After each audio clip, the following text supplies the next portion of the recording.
It was a blistering hot day in downtown New York, the kind of heat that clung to your skin and made the air feel thick enough to slice through.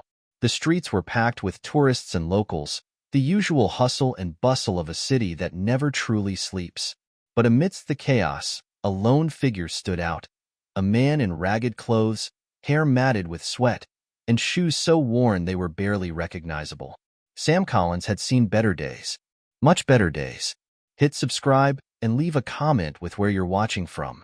This story might just spark a new beginning. What's one thing that always pushes you forward, even when things get tough?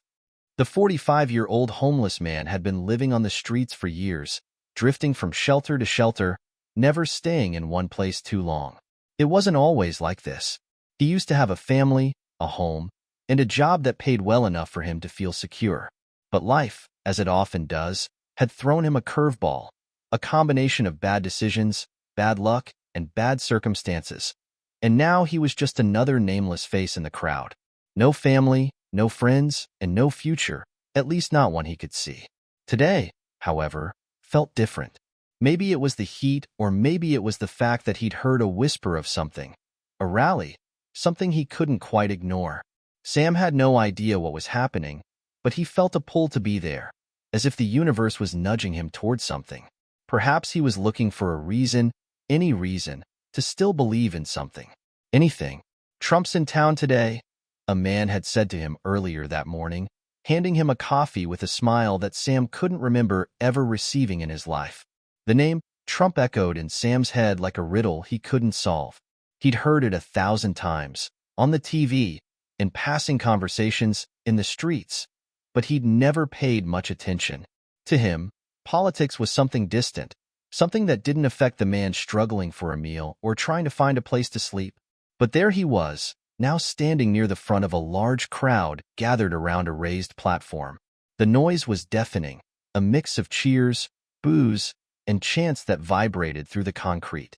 A sea of red, "Make America Great Again," hats filled the area like a bright swarm of fire ants.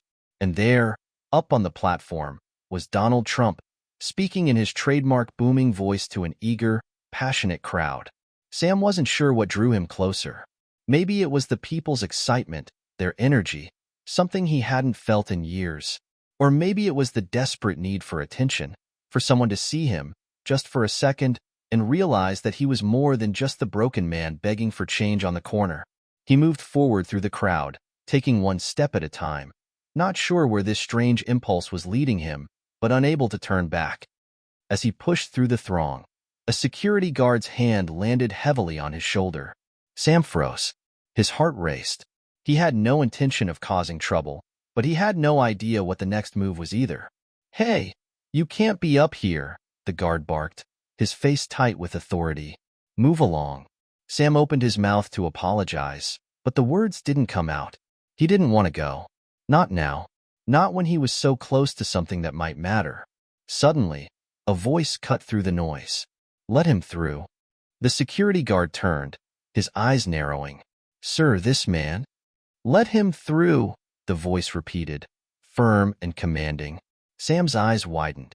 The man who had spoken was none other than Donald Trump himself. The crowd fell silent, as if they were waiting for a decision to be made. Trump stepped forward, his large frame towering over Sam, his eyes scanning him from head to toe with a look that seemed both curious and calculating. "Come up here," Trump said, pointing toward the stage. The crowd gasped. Sam felt his stomach churn. What was happening?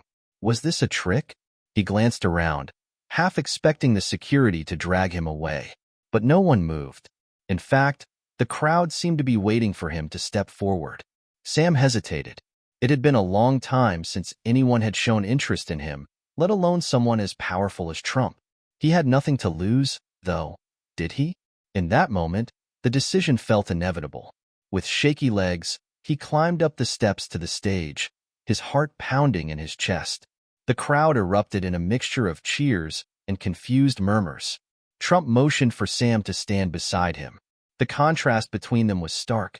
Trump, polished and confident, with his usual swagger, and Sam, ragged and disheveled, standing on the stage like he had no business being there. "What's your name?" Trump asked, his voice booming over the microphone. "Sam," he managed to say, his voice cracking slightly. The microphone felt like a weight in his hand. He wasn't used to speaking in front of so many people, but somehow, the words started to flow. "Sam Collins. I don't really know why I'm here. I just wanted to be seen." The audience was silent now, hanging on every word. Trump leaned in, his expression softer than Sam expected. "Well, Sam, you've got a lot of people here seeing you now," Trump said with a grin. "What do you want the world to know about you?" Sam's mind raced.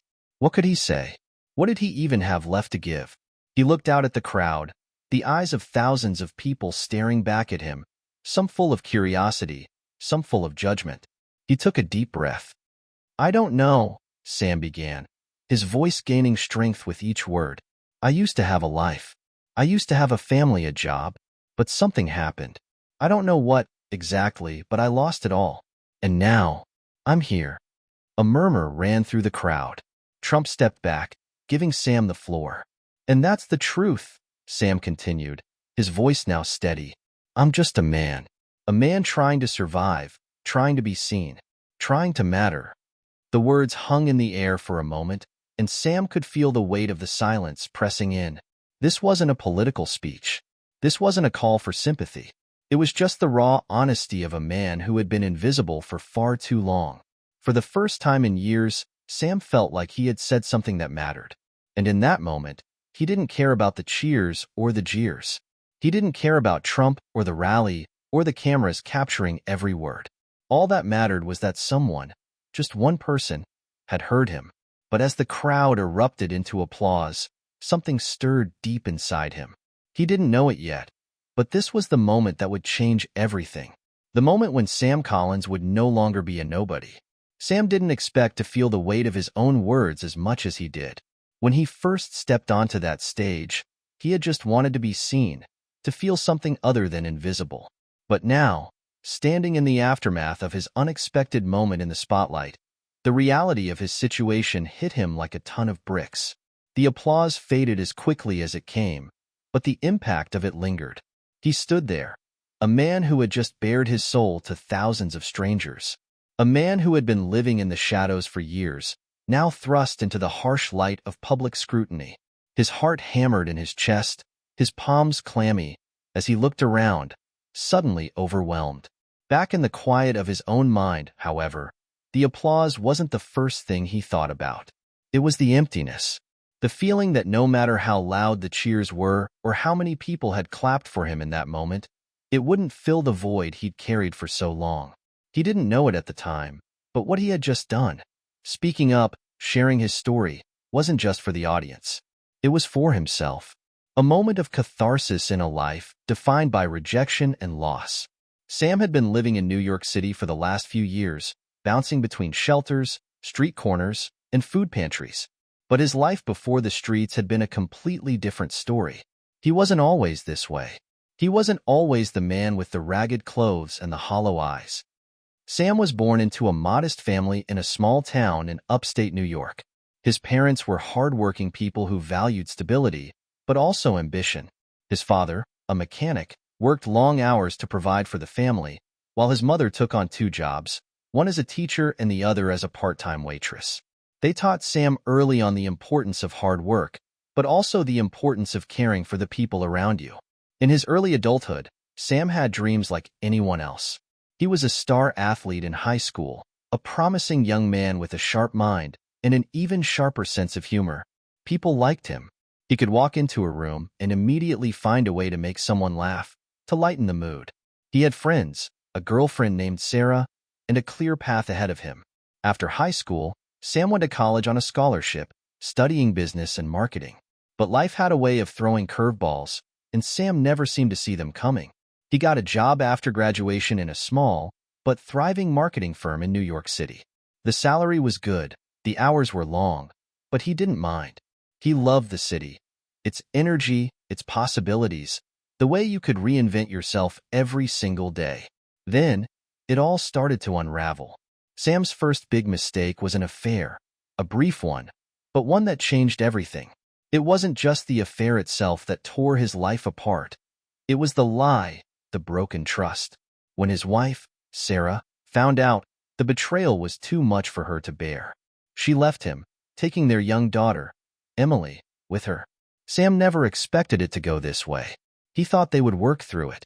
He thought love could conquer anything. But love didn't conquer betrayal. Not long after the separation, Sam lost his job. The firm was downsizing, and he was the first to go. Unemployment, stress, and depression set in. Sam tried to get back on his feet, tried to pull himself together, but it felt like one door after another was slamming in his face. The more he tried to fight his way back, the deeper he sank into the hole he'd dug for himself. Without his wife and daughter, without a job, without a place to call home, Sam found himself wandering the streets of the city, his life unraveling bit by bit. What had once seemed like a promising future now felt like a distant memory. The man who had once been full of ambition, hope, and dreams now found himself begging for change on street corners, hiding his face from those who might remember him as something more. But it wasn't just the material loss that haunted him. It was the shame, the isolation, the feeling of being forgotten, erased, like a ghost walking through a world that had no room for him anymore. He had tried to stay in touch with Sarah and Emily, tried to visit them when he could, but his pride, the same pride that had once made him ambitious, kept him away. Every time he saw their faces, he saw his own failure staring back at him. The streets were a brutal, unforgiving place. Sam had learned quickly how to survive, how to blend in, how to fade into the background of a city that seemed to be indifferent to his existence. He learned to sleep with one eye open, to guard his possessions fiercely, and to avoid the dangers of the night. There were good days and bad days. Sometimes, he would find a corner where people would drop some spare change or buy him a sandwich. Other days, he went hungry, his stomach growling as he searched the city for scraps. The people who passed him on the streets rarely looked him in the eye. They didn't see the man he used to be, the man with dreams and hope. They only saw the tattered jacket and the dirt-streaked face. But there were times, like today, when Sam felt a flicker of something different. Hope? Maybe. A sense of possibility? Perhaps. Something about the rally had pulled him in. Maybe it was the idea that if he could stand before thousands of people, he could finally find a way to stand for himself. Sam didn't know it yet, but this was the beginning of something big. As he stood backstage after his brief moment in the limelight, Sam thought about the man he had been before the fall. The confident, happy guy who used to light up rooms and chase big dreams. That man seemed so far away now, like a memory of someone he barely recognized. He turned to the security guard who had let him through earlier. The guard looked at him with a mix of confusion and awe. "Are you okay?" the guard asked, his voice gentle now that the excitement had died down. Sam nodded, but deep down, he wasn't sure. There was a lump in his throat, a heaviness in his chest that wouldn't go away. He wasn't sure if it was the moment of recognition or the sudden outpouring of emotion. Maybe it was both. Before he could answer, another voice broke through the silence. "You did well up there." Sam turned to see a woman in a suit walking toward him. She had the kind of confidence that made Sam feel small, but there was something genuine in her smile. "I'm Sarah Green, political strategist for the campaign," she said, extending a hand. "I think you've got a story that could resonate with a lot of people." Sam shook her hand, still reeling from the events. "I didn't mean to make a statement," he said, his voice low. "I think you just did," Sarah replied. "People are listening to you now, Sam." For a moment, Sam just stood there, letting her words sink in. He had no idea what this meant, but something told him this wasn't just about politics or rallies or Trump. This was about him, about finding himself again. The man he used to be was still there. He just needed to rediscover him. But how? And what next? The questions lingered in his mind as the crowd outside began to cheer once again. The rally was still going, but for Sam, something much bigger was just beginning. Sam didn't know exactly what had changed in him since stepping onto that stage, but he could feel it. The emptiness that had settled in his chest for so long was still there, but now it was something different. A quiet restlessness, maybe even a flicker of hope, burned beneath the layers of confusion and self-doubt. It wasn't just the applause or the fact that someone had asked him his name in front of thousands of people. It was something deeper. Maybe it was the realization that he had a voice again. A voice that had been silenced by years of hardship. A voice that, for once, didn't feel like it was begging for scraps, but speaking. That alone felt like a monumental shift in a life that had been broken. But the crowd? The applause? The kind words from the political strategist, Sarah Green? They all felt like distant echoes now. What did any of that mean? Really? Sam had no illusions. He didn't belong in that world, at least, not the way they saw him. To them, he was just a man who'd said the right words at the right time. A curiosity. A political moment. But for him, this was about survival. This was about finding his footing again. As the rally continued outside, the noise and chaos of the crowd faded into the background. Sam found himself standing alone backstage, the weight of the moment sinking in, just as a man with a headset walked toward him. Sam Collins? The man's voice was clipped, professional. Sam turned, a little startled. Yeah, I'm Jacob. I'm with the campaign. The team would like to talk to you, Jacob said, his tone neutral but urgent. They've asked for you to stay. There's someone who wants to meet you. Sam blinked. Meet me? Yeah, Jacob confirmed, glancing over his shoulder, clearly expecting the next moment to unfold quickly. I know you didn't plan on this, but the staff think you've got let's say, a message that could help the campaign. They want to see what we can do with it. Sam didn't even know how to respond. A message? What message? The only message he had was the one he'd blurted out in front of a crowd. I just want to be seen. That didn't seem like a campaign slogan to him. But Jacob didn't wait for an answer. He simply led Sam through a series of backstage corridors, past campaign workers and strategists talking in hushed voices, until they arrived at a door with a nameplate that read, Donald J. Trump. The door was slightly ajar. Jacob knocked once, then pushed it open. Mr. Trump, Jacob called out, his voice steady. Sam Collins is here. For a moment, there was no response. Then, Sam heard a voice, a familiar voice that cut through the air like a razor. Send him in. Jacob stepped aside, motioning for Sam to enter. Sam hesitated. This was crazy. He was standing in front of the door of one of the most powerful men in the world, someone who had just made a headline by inviting him onto the stage. A homeless man, of all people. But before he could second-guess himself any further, he stepped inside. The room was lavish, as one would expect for someone like Donald Trump. Rich, opulent, and almost too much of everything. A large desk sat in the center of the room, covered with papers and documents, but the man behind it hardly seemed to be bothered by the disarray. He was seated comfortably, a glass of water in front of him, his signature smirk on his face as he looked up at Sam. Sam Collins, Trump said with an air of both amusement and curiosity, his gaze fixed on Sam. You know, I don't usually give people like you the time of day, but something about your story, something about the way you stood there today, caught my attention. And that's saying something. Sam felt a chill run down his spine. Was this really happening? Was he dreaming? I didn't expect anything like this, Sam managed to say, still trying to process the surreal nature of the situation. I was just speaking from the heart.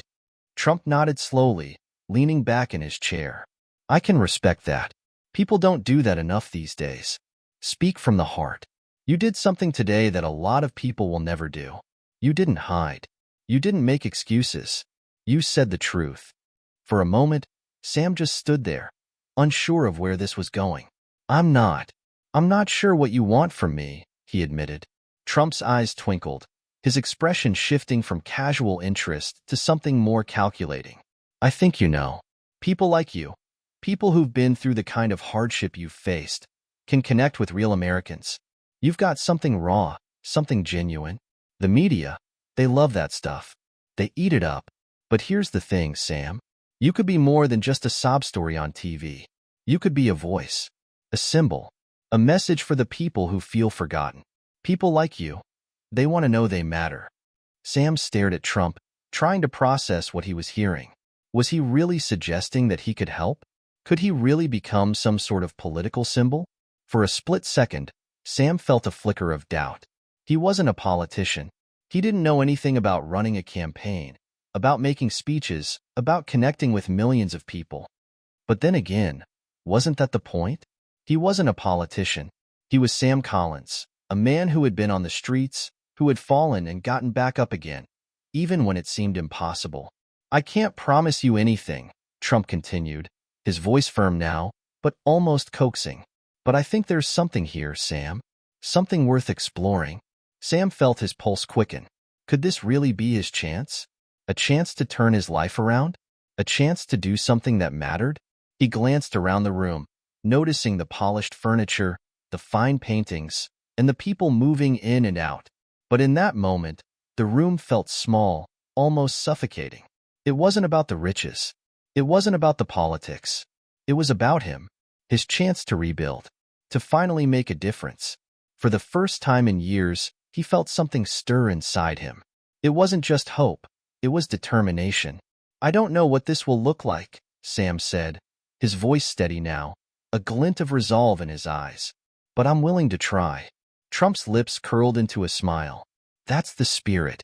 We'll make something happen, Sam. Sam knew this was just the beginning. Whatever came next, it wouldn't be easy. But for the first time in a long while, he felt like he had a chance to fight for something more than just survival.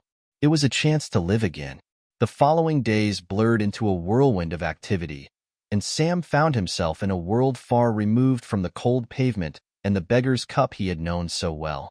His life, which had once been defined by the struggle for survival, was now being shaped by meetings, strategists, and a man whose name was known around the globe. It was surreal, to say the least. The day after his encounter with Trump, Sam was escorted to a private office within Trump Tower. The building itself was a fortress of wealth and power, and Sam felt out of place as soon as he stepped inside. The walls were lined with gold, the carpets plush underfoot, and the air smelled of expensive leather and success. Sarah Green, the political strategist who had approached him at the rally, was already there when he arrived. She greeted him with a smile that was more warm than businesslike, which made Sam feel a little more at ease. Sam, I hope you're adjusting to all of this, Sarah said, motioning for him to sit across from her at a sleek glass table. I know it's a lot to take in, but I think you can really make an impact if you're willing to commit. Sam sat down slowly, trying to get his bearings. He had barely slept the night before, his mind racing with the possibility of what could come next. His hands were still unsteady, but he clenched them into fists under the table, trying to control the tremors.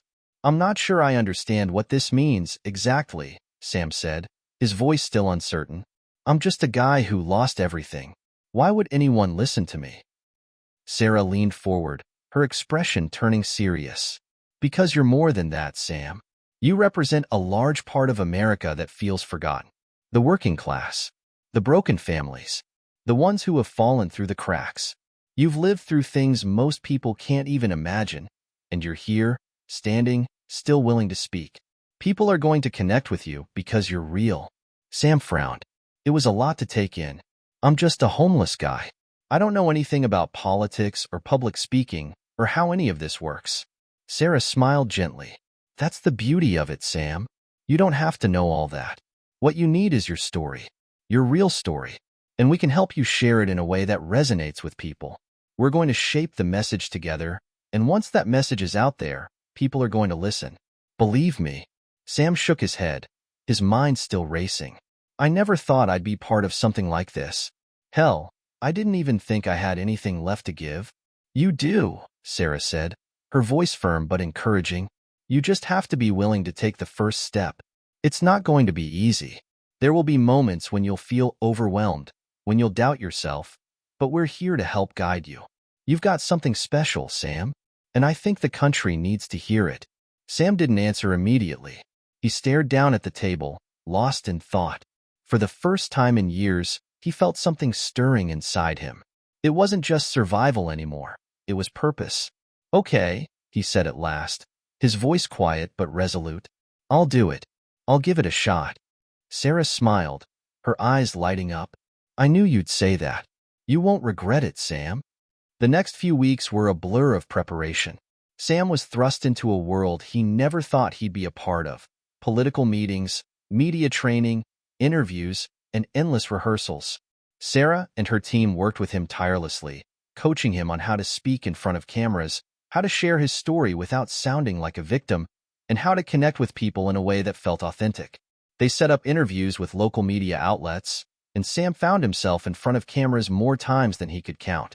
At first, he stumbled through his words, unsure of how to articulate the pain, the loss, and the anger that had simmered within him for so long. But slowly, with each interview, he began to find his rhythm. He learned how to frame his story, how to talk about the family he had lost, the job he had once had, and the way life had torn him down without making it sound like an excuse. Sam's message was simple but powerful. Life can knock you down, but you don't have to stay there. You can rise again. People needed to hear that. They needed to know that there was hope, even in the darkest of circumstances. And people were listening. The first few days were a mix of curiosity and skepticism. Social media exploded with reactions, some supportive, some dismissive. People were talking about Sam Collins, the homeless man who had dared to speak out in front of thousands of people. Some hailed him as a symbol of resilience, a man who had experienced the worst of life and still found the strength to stand up. Others mocked him, questioning what he knew about the real struggles of everyday Americans. But the more Sam spoke, the more his message started to resonate. It wasn't just about politics. It wasn't about party lines. It was about people. Real people who felt like they had been forgotten by the system. People like him. As Sam continued to appear in interviews and on news segments, his name began to spread across the country. Some of the more conservative media outlets picked up his story, framing him as the comeback kid, a symbol of the American dream still alive in the hearts of ordinary people. Others were more critical, questioning his authenticity and whether he was just a pawn in a larger political game. But for Sam, the reactions didn't matter as much as the feeling that had begun to grow inside him. For the first time in a long time, he felt like he was part of something bigger.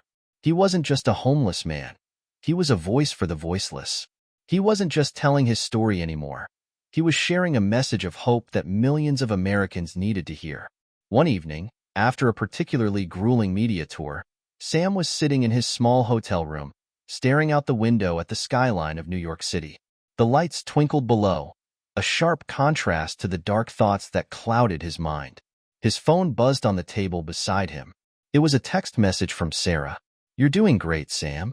But don't forget, this is just the beginning. The real work starts now." Sam stared at the message, his heart pounding. What did that mean? The real work? Just as he was about to reply, there was a knock at the door. He opened it to find Sarah standing there, a warm smile on her face. "We need to talk," she said, her tone serious but not unkind. Sam nodded, stepping aside to let her in. He didn't know what this conversation would bring, but he knew it was important. "Listen, Sam," Sarah said as she sat down across from him, her face now reflecting the gravity of the moment. "The campaign wants to take this to the next level. They want to use your story, your message, in a bigger way. We're talking about a national platform. It's going to be a huge responsibility." Sam's heart skipped a beat. "National platform? You mean more rallies?" Sarah nodded. "Yes, but also appearances on national talk shows, radio interviews, appearances with Trump himself. They want you to be a major part of the campaign. They think you have the potential to connect with voters in a way that no one else can." Sam swallowed hard. This was bigger than he ever imagined. It wasn't just a chance to speak anymore. It was a chance to change the course of his life, and maybe even the course of the election. "I don't know what to say," Sam whispered, overwhelmed. "You don't have to say anything yet," Sarah said softly. "But you need to know what you're getting into. If you do this, there's no turning back. The spotlight will be on you like never before. It's a huge opportunity, but it's also a risk." Sam nodded, his mind racing. This was the moment, the crossroads. There was no going back now. The choices he made in the coming days would determine everything. What did he want to do with this newfound voice? And what was he willing to sacrifice to use it? He stared out the window again, seeing the vast expanse of New York's skyline stretching before him. For the first time, he felt like the world was full of possibilities. But the pressure was real, and the stakes were higher than he ever imagined. "Let's do it," Sam said quietly. "Let's see where this leads." The decision had been made. Sam had taken the first step toward something that felt too big to comprehend. The days that followed were a whirlwind of high-stakes meetings, endless rehearsals, and a public that watched, criticized, and scrutinized every move. The moment Sam had been thrust into wasn't just about politics. It was about becoming a symbol, a representative of something much larger than himself. He wasn't sure if he was ready, but there was no turning back. It all began with a phone call from Sarah the next morning. "Sam, listen," she said, her voice tense. "The campaign is planning your first major speech at a rally in Pennsylvania next week. It's a huge deal. The media is already buzzing about you. There's a lot of pressure, and the stakes are high." Sam felt his stomach tighten. A rally? It wasn't just any rally. It was the beginning of his real involvement with the campaign. He had stood in front of thousands before, but this would be different. This time, he wasn't just a speaker. He was part of a movement, a campaign, a cause. And there were millions of people watching. "Are you ready for this?" Sarah asked, her voice softer now, but still holding a note of concern. "I guess I don't have much choice," Sam replied, trying to sound confident. Inside, he was terrified. He had spent so long on the fringes of society, and now, suddenly, he was about to be thrust into the limelight. He wasn't sure how he felt about it, but he knew one thing. It was his only chance to rebuild, to make something of the scraps of his life. "We've got your back, Sam," Sarah said. "Just stay true to your story, keep it simple, and remember why you're doing this." As the week passed, Sam underwent a rigorous series of training sessions. Media specialists, speech coaches, and handlers all worked tirelessly to perfect his message. They knew that this wasn't just about telling his story. It was about presenting it in a way that would appeal to a vast audience, one that wasn't interested in the intricacies of his personal pain but in the promise of hope and change. At first, Sam found the process overwhelming. He was taught how to speak to a crowd, how to maintain eye contact with the cameras, and how to frame his words to create the desired emotional impact. It felt artificial at times, as though he was being molded into something he wasn't. But then, during one particularly intense coaching session, he finally had a breakthrough. "Sam," the speech coach said, as he reviewed the speech they had prepared for the rally, "you don't need to sound like a politician. You're not one. You're a man who's lived a life. Let that come through. Speak from the heart, not from a script." It was simple advice, but for Sam, it was revolutionary. All along, they had been trying to fit him into a mold that didn't suit him. But now, he realized that his rawness, his authenticity, that was his power. That night, as Sam sat in his hotel room going over the speech one last time, he stopped reading the lines and just let the words sink in. The speech was nothing extravagant. It wasn't full of political promises or clever sound bites. It was simply his truth. "I've been where you are. I know what it's like to lose everything, to be forgotten. But I'm here to tell you, you don't have to stay there. We can all rise again. We're more than the sum of our failures. We're more than the sum of our past.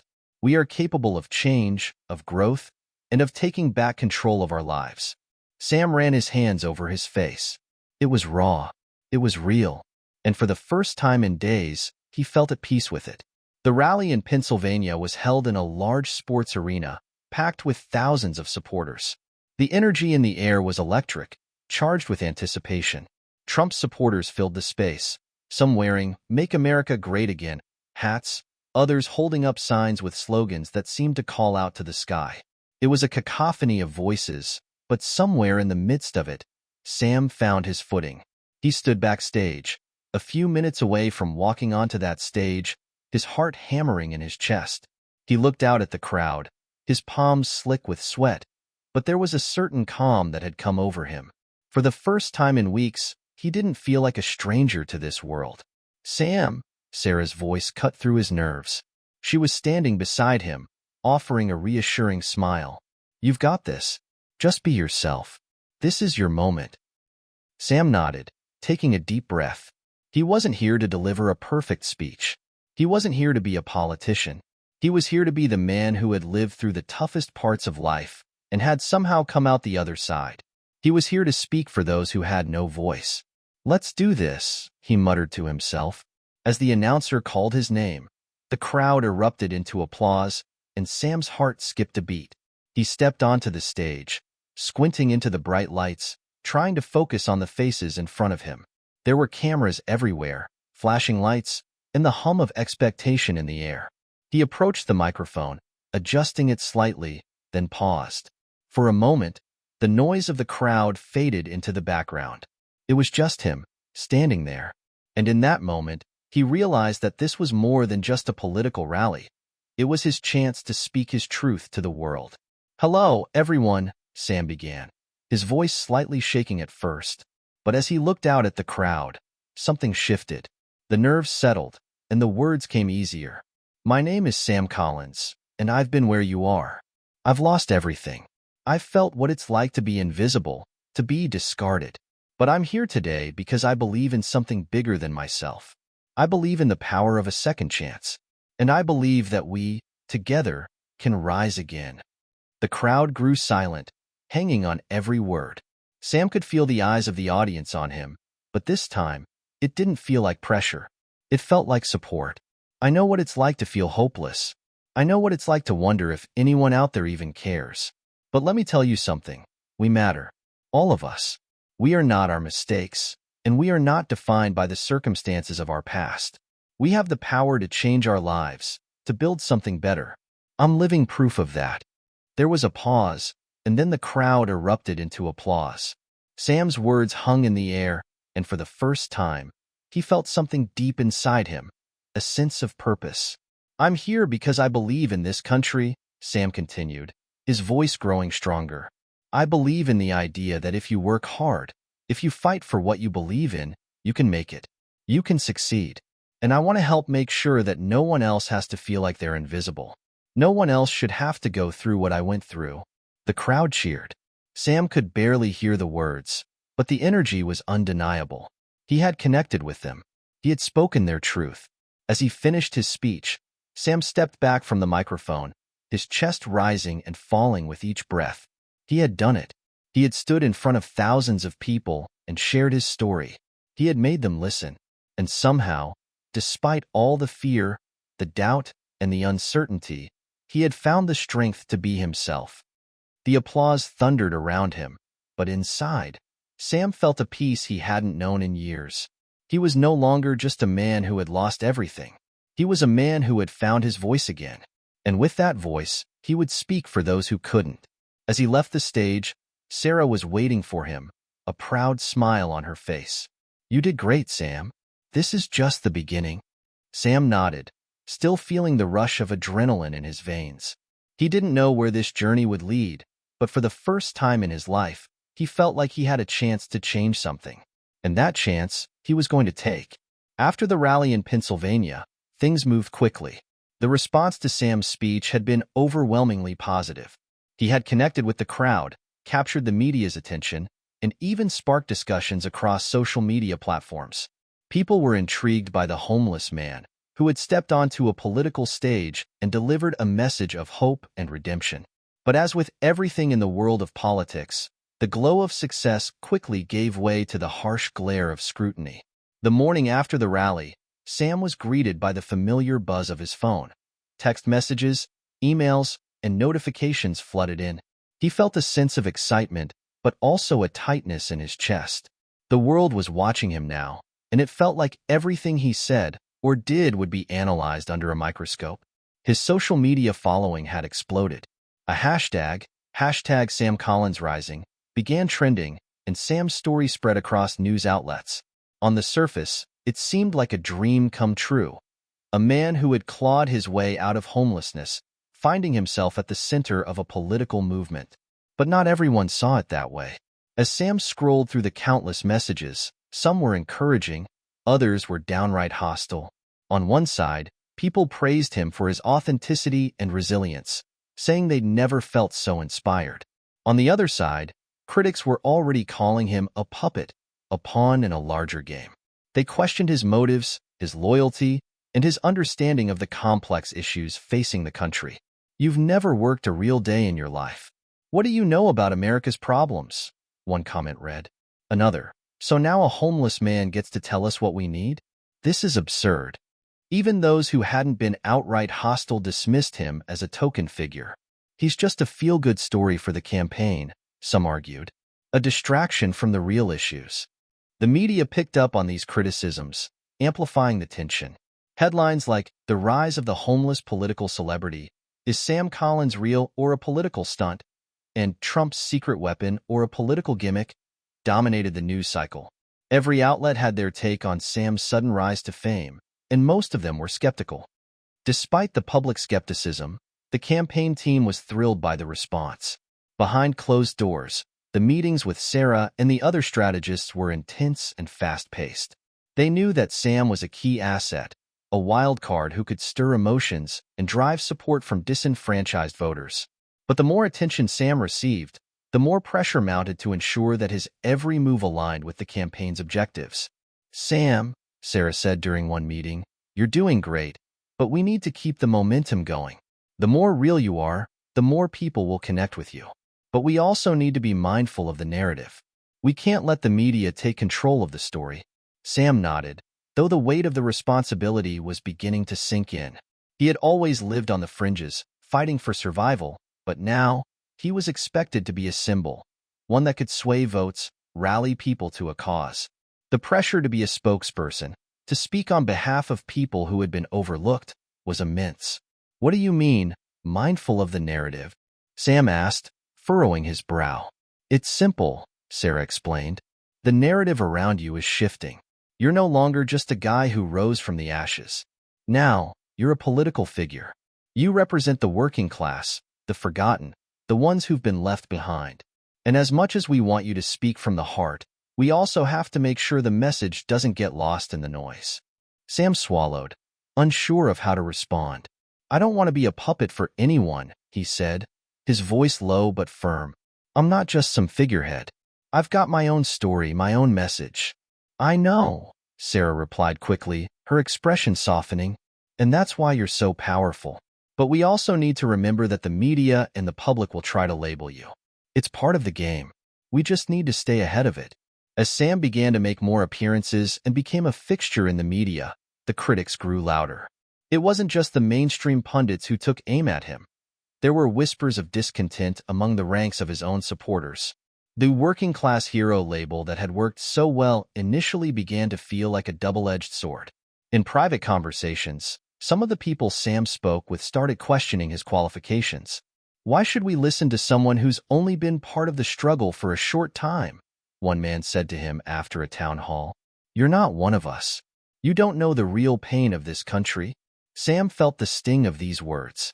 It was as if, for all the progress he had made, there were people who still viewed him as an outsider, someone who didn't belong in the conversation.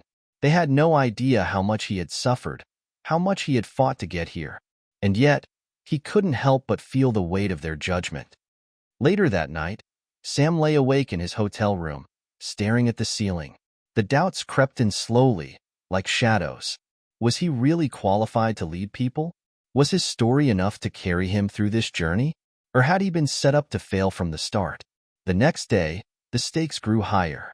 The campaign released a new ad, featuring Sam prominently. It showcased his rise from the streets and emphasized his message of hope and perseverance. But to Sam's horror, the ad had been heavily edited. Certain parts of his speech were manipulated to make him sound more like a professional politician, like someone who had rehearsed and planned every word.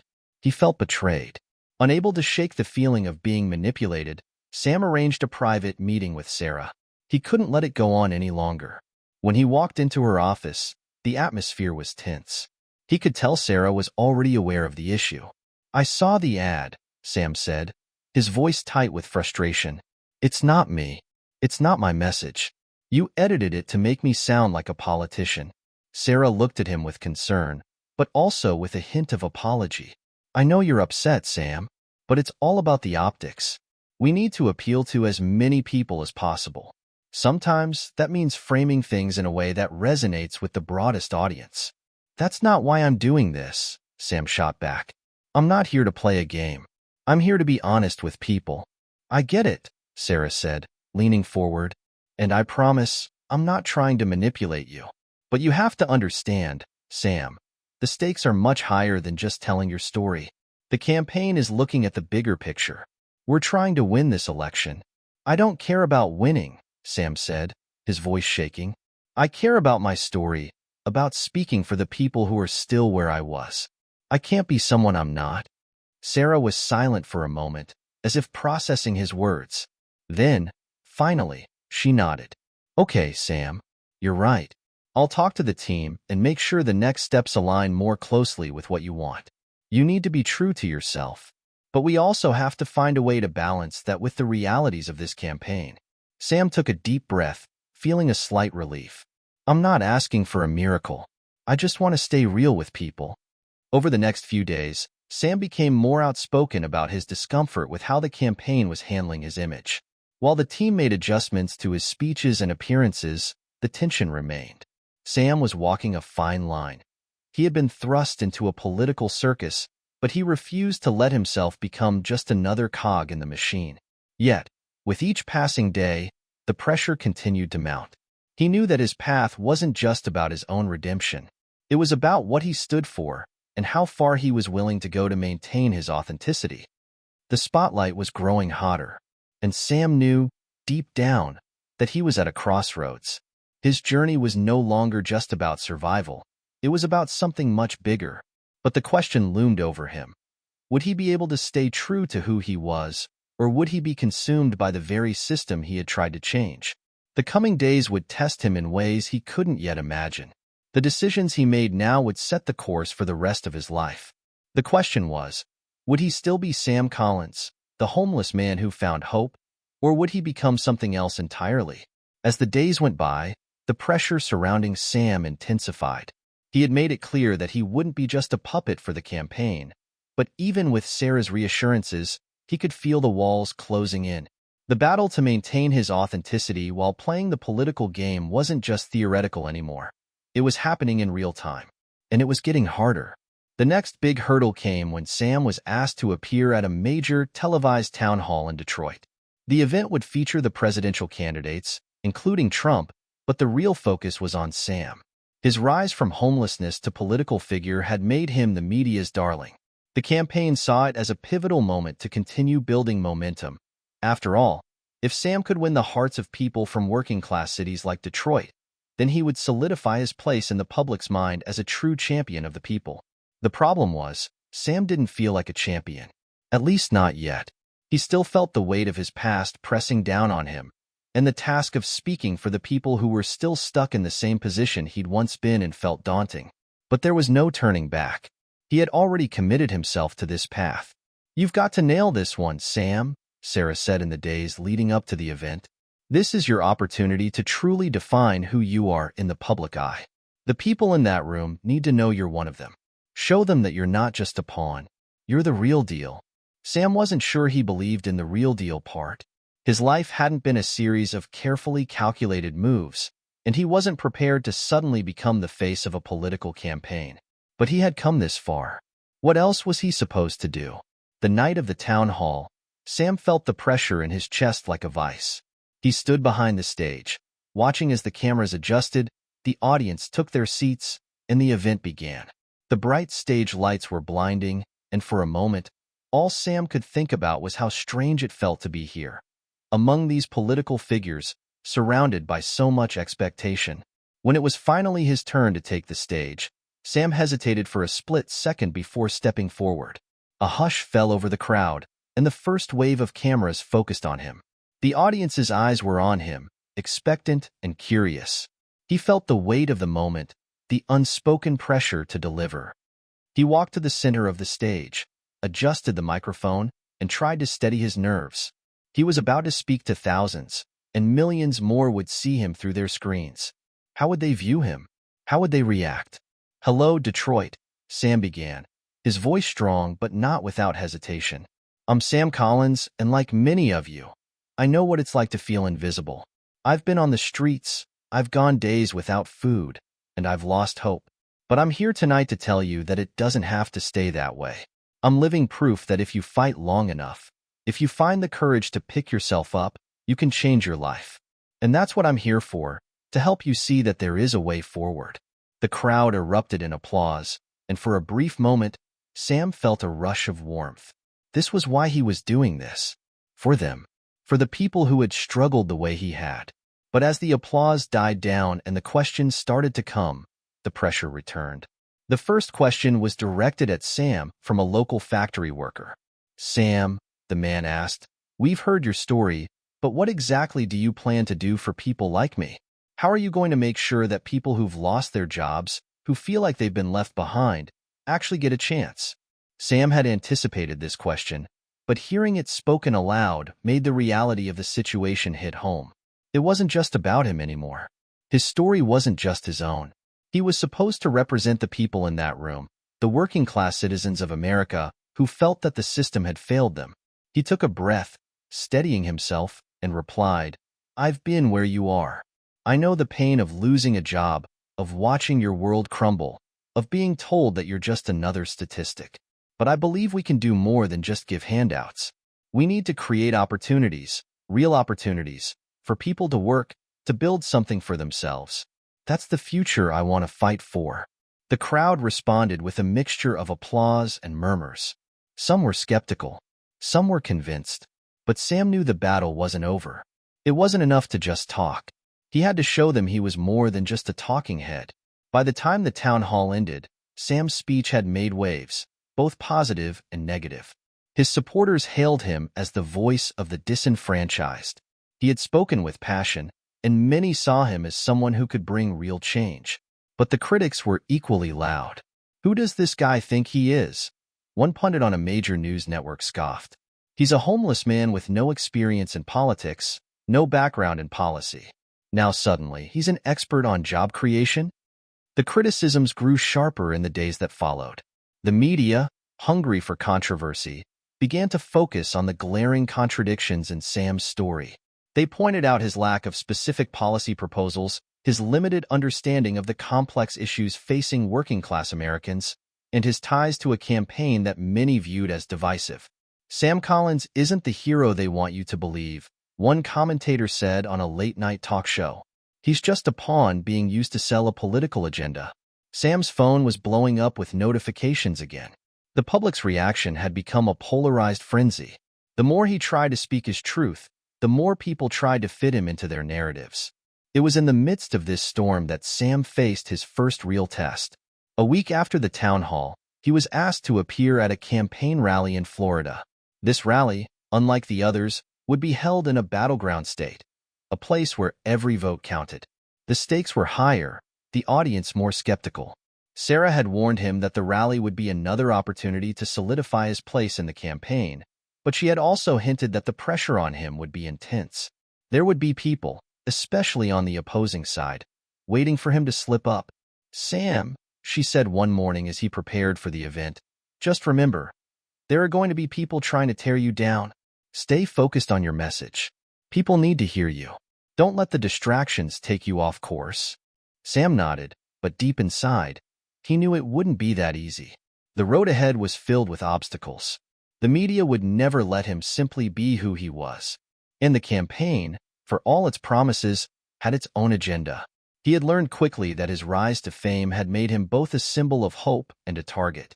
And that, in itself, would be a battle he had to fight every day. As he stepped onto the stage in Florida, the crowd cheered. But Sam couldn't shake the feeling that he was standing on a precipice.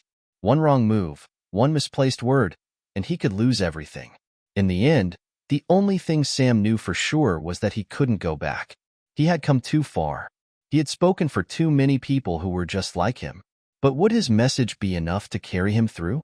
As the lights blazed down on him and the crowd continued to chant his name, Sam couldn't help but wonder what it would take to turn this moment into something real, and how much of himself he would have to sacrifice to make it happen. The storm was far from over, and Sam's true test was just beginning. The rally in Florida was a turning point. The crowd had cheered as Sam took the stage, but beneath the roar of approval, he could feel the weight of every eye on him. Every gesture, every word was scrutinized. What had started as a movement of hope now felt like a carefully managed spectacle. Sam tried to shake off the tension as he spoke, delivering the same heartfelt message he'd used before. A promise of change, of opportunity for those who had been forgotten. But in his gut, he knew something was off. The words, as genuine as they were, felt hollow. The more he spoke, the more he realized that he was no longer speaking only for the people. He was speaking for an agenda, and it wasn't entirely his own.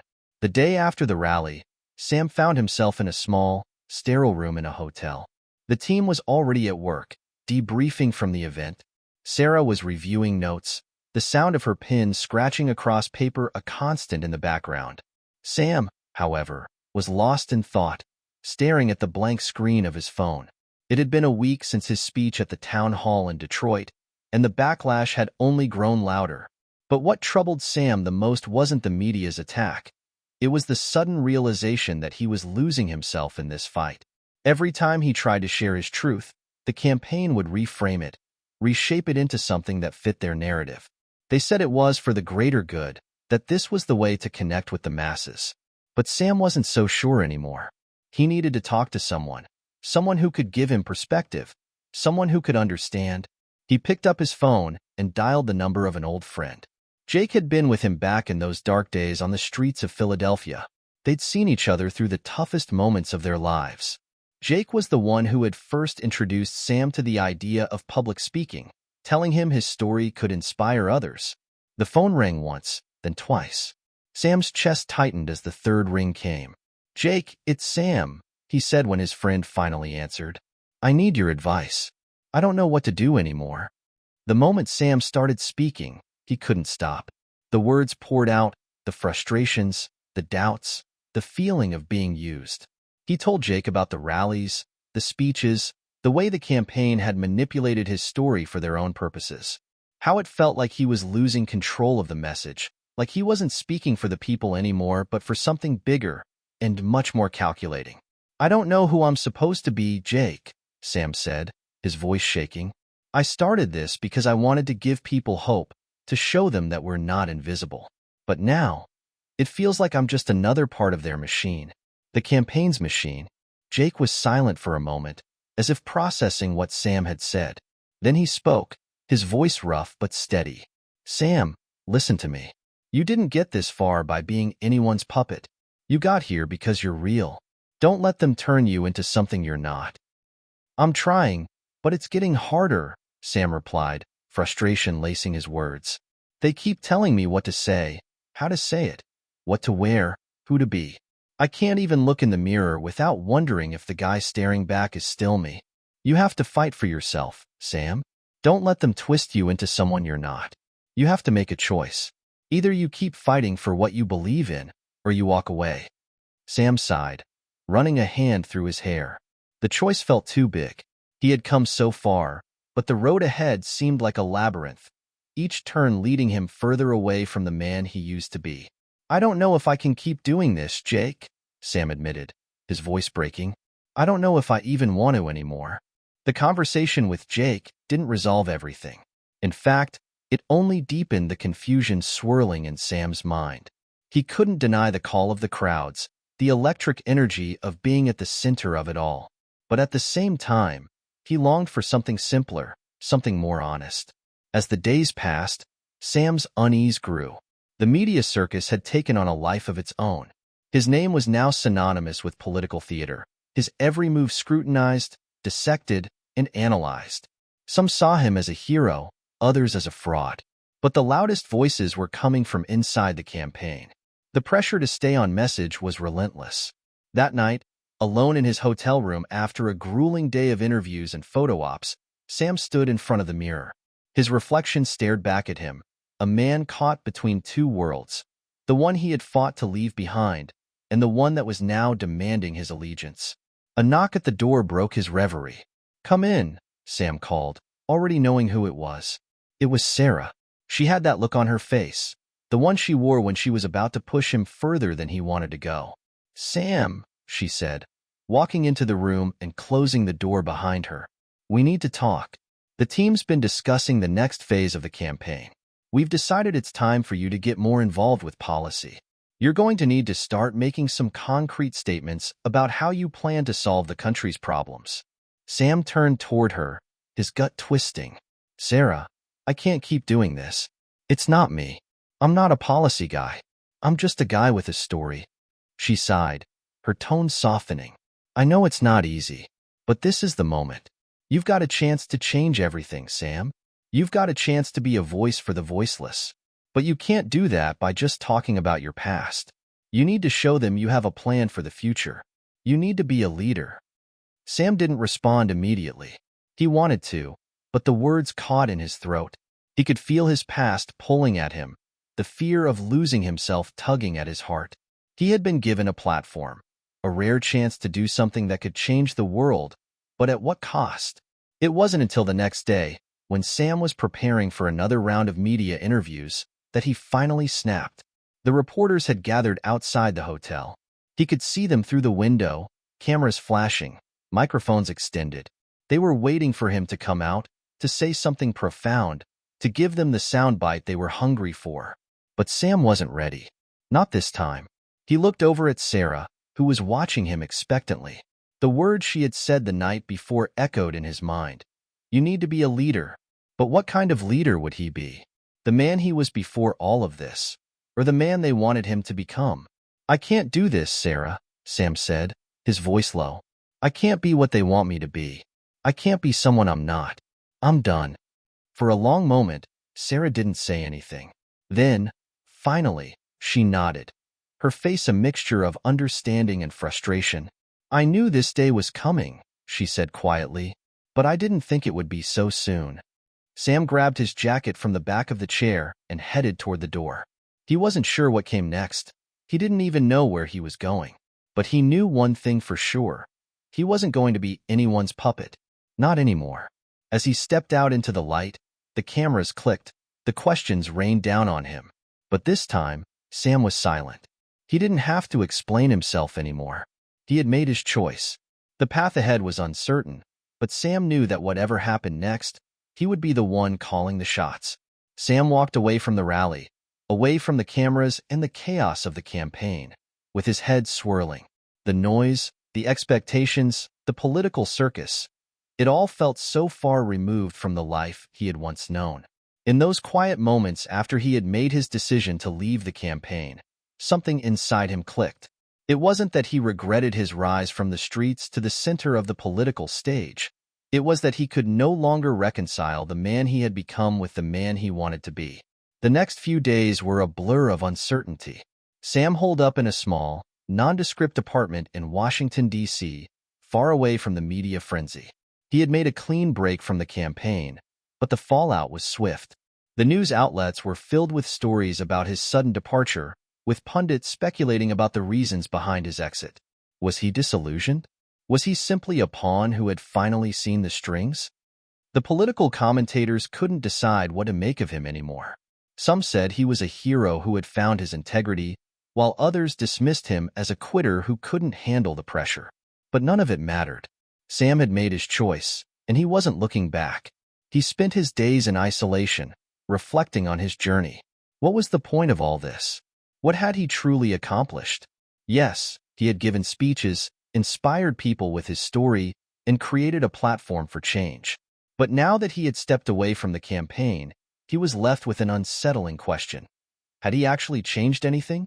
One night, as he sat in the small apartment, staring out the window at the dim lights of the city below, his phone rang.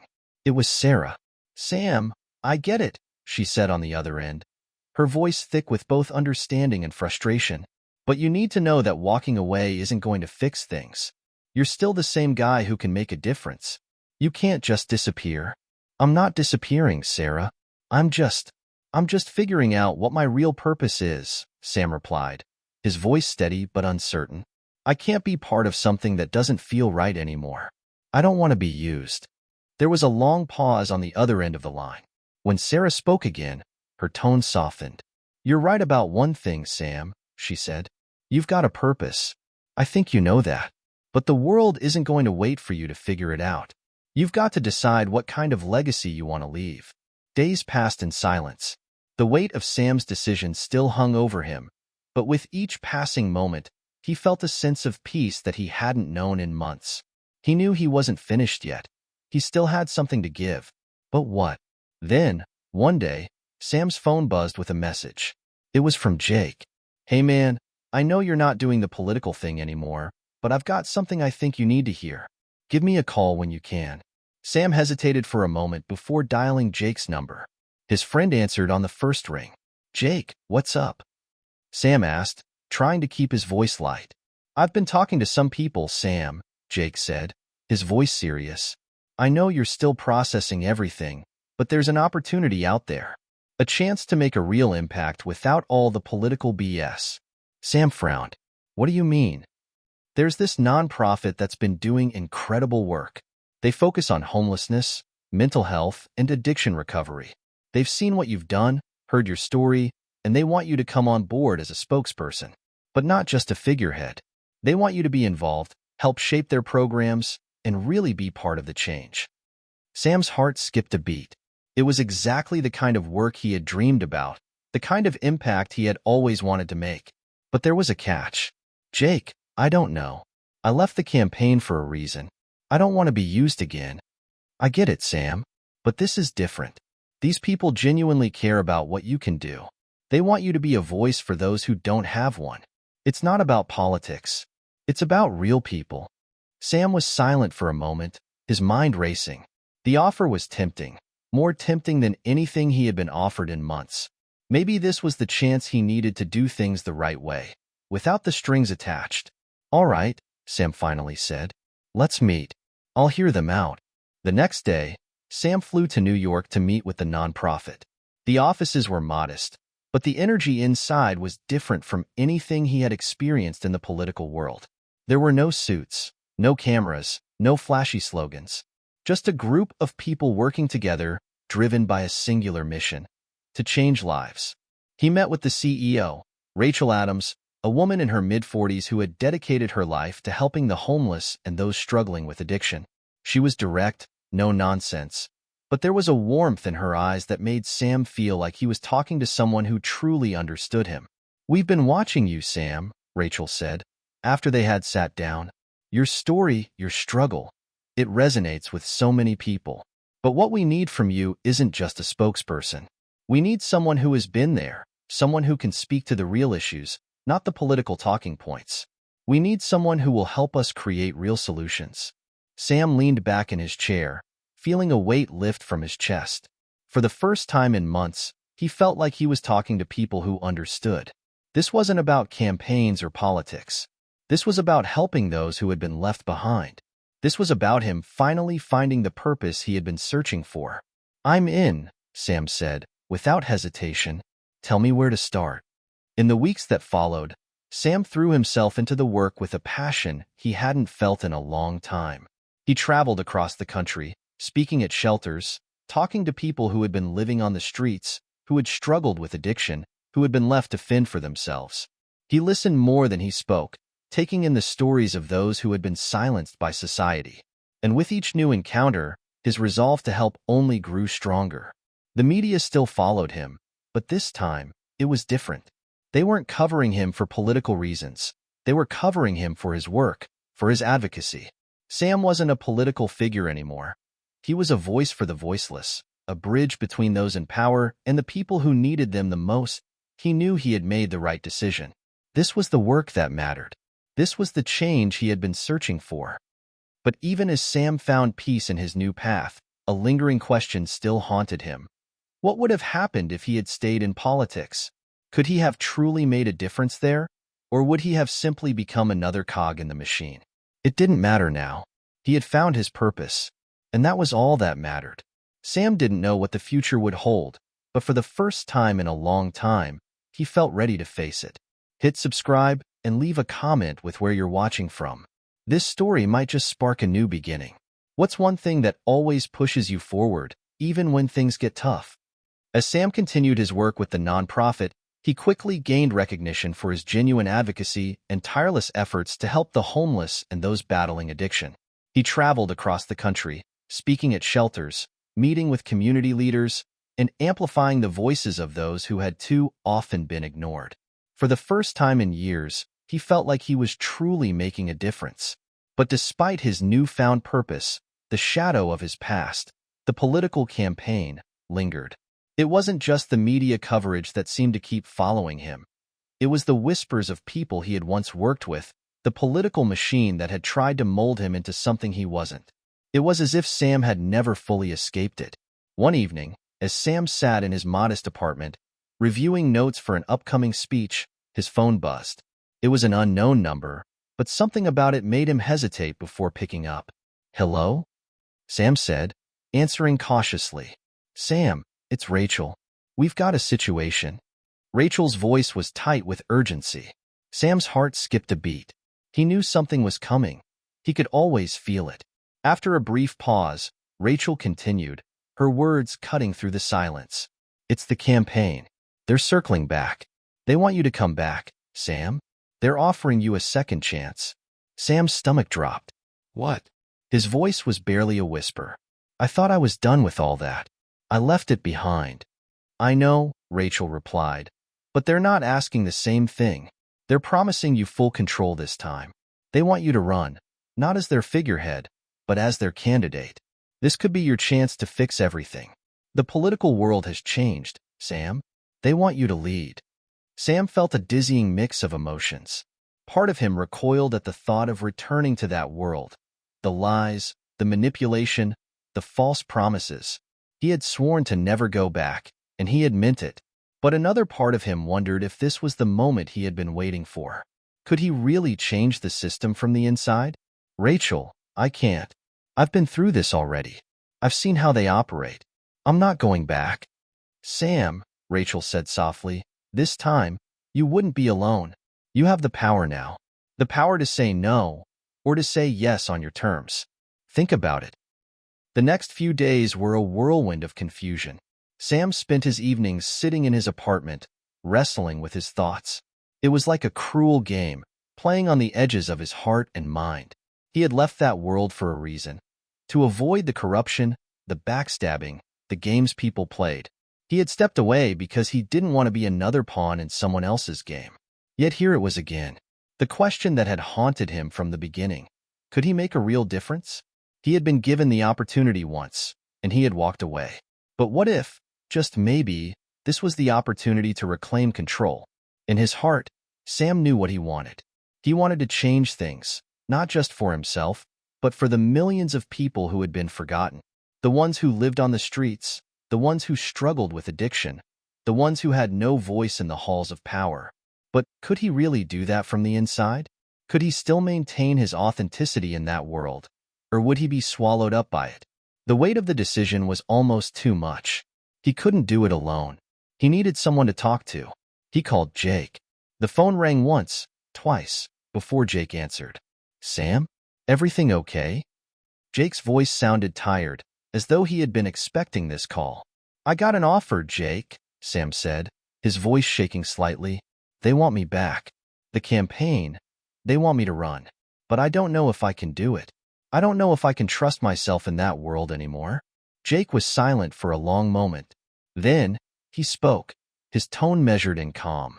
"Sam, I've known you for a long time. I know how much you care about the people you left behind. But I also know how much that world can change someone. You've already made a choice once. What makes this time different?" Sam exhaled slowly. "I'm not sure. Maybe this time, I can be the one in control. Maybe I can do it my way. But I'm scared, Jake. Scared of losing myself again. Scared of becoming just another politician." "You're already more than that, Sam," Jake said. "But you need to decide what kind of man you want to be. You can change lives, but you need to know if you're willing to fight that fight on their terms. It won't be easy. It never is." Sam spent the next several hours pacing back and forth, the weight of the decision pressing down on him. He thought back to the moments in his life when he had felt most alive, the moments when he was truly helping others, when he was connecting with people who had been discarded by society. He thought about the people he had met on the streets, the ones who had looked at him with hope in their eyes. Those people didn't care about politics. They didn't care about policies. They just wanted a chance. It hit him then. Running for office, being in that world again, wasn't about him. It was about giving those people a voice. The voice that had been denied to them for so long. If he could use the power of the political system to amplify their voices, then maybe, just maybe, he could do more than he ever could as a spokesperson for a nonprofit. His pulse quickened as he picked up the phone to dial Rachel back. "Rachel," Sam said, his voice steady now. "I've thought about it. I'm in. But it has to be on my terms. I won't be anyone's puppet again. If I'm going back to politics, I'm doing it my way." Rachel's voice on the other end was filled with relief and excitement. "Sam, you don't know how much this means. You have the chance to change everything. We'll make it work. You'll lead the way." Over the following weeks, Sam re-entered the political arena, but this time, he did it on his own terms. He wasn't going to be the smiling face on a campaign flyer or the scripted speaker at rallies. This time, Sam was going to tell his truth, unfiltered, raw, and unapologetic. He would advocate for the people who needed it the most, not for special interests or big donors. It wasn't going to be easy. He knew the battle ahead would be brutal, but Sam was determined. The politics he had once walked away from would not define him. He was going to redefine politics, from the inside out. The road ahead was uncertain, but Sam was no longer running away from it. He was running toward it, toward a new future where real change could happen. And this time, he was ready to fight for it. As Sam stood before a crowd at his first rally since rejoining the campaign, the weight of his decision hit him once again. This was his chance, his second chance, to make a difference. And he wasn't going to let it slip away. The crowd erupted in applause as Sam raised his hand, ready to speak. His heart beat fast, but he knew this moment was different. This time, he wasn't speaking for himself. He was speaking for them, the people who had no voice, the people who needed someone to stand up for them. And Sam was ready to be that voice. Sam's return to the political stage was met with a mixture of surprise, skepticism, and cautious optimism. The media, always hungry for a headline, wasted no time in spinning his decision. Some pundits saw it as a dramatic redemption arc, an ex-homeless man turned political figure finally deciding to take control of his destiny. Others called it a calculated move, a desperate attempt to regain relevance after abandoning his previous campaign. But for Sam, none of that mattered. What mattered was the chance to make a real difference. He had walked away from the limelight before because he couldn't stomach the lies, the corruption, the backroom deals. This time, though, things would be different. He had a purpose now, something bigger than himself, and he wasn't going to let the system crush him again. Sam's first rally after re-entering politics was held in a small, run-down community in Detroit, a city where he had once slept on the streets, where the poverty and despair still haunted the alleyways. It felt right to begin here, in the heart of the struggle. The crowd was small but passionate. The people gathered were a far cry from the polished suits and high society figures Sam had seen during his time on the campaign trail. These were working-class families, single mothers, veterans, and young people trying to make a living in a broken system. They were the people Sam had come to know intimately, people who were too often overlooked by those in power. He took the stage, his heart pounding, but this time it wasn't fear that gripped him. It was the weight of responsibility. The words he was about to speak were not just promises, they were a call to action. "My friends," Sam began, his voice steady but full of emotion, "I know what it's like to feel forgotten. I know what it's like to be ignored by the system. But I'm here to tell you today that we don't have to accept that. We can change things. Together. I'm not here to make empty promises. I'm here to fight for you. For your families. For the people who've been left behind for far too long."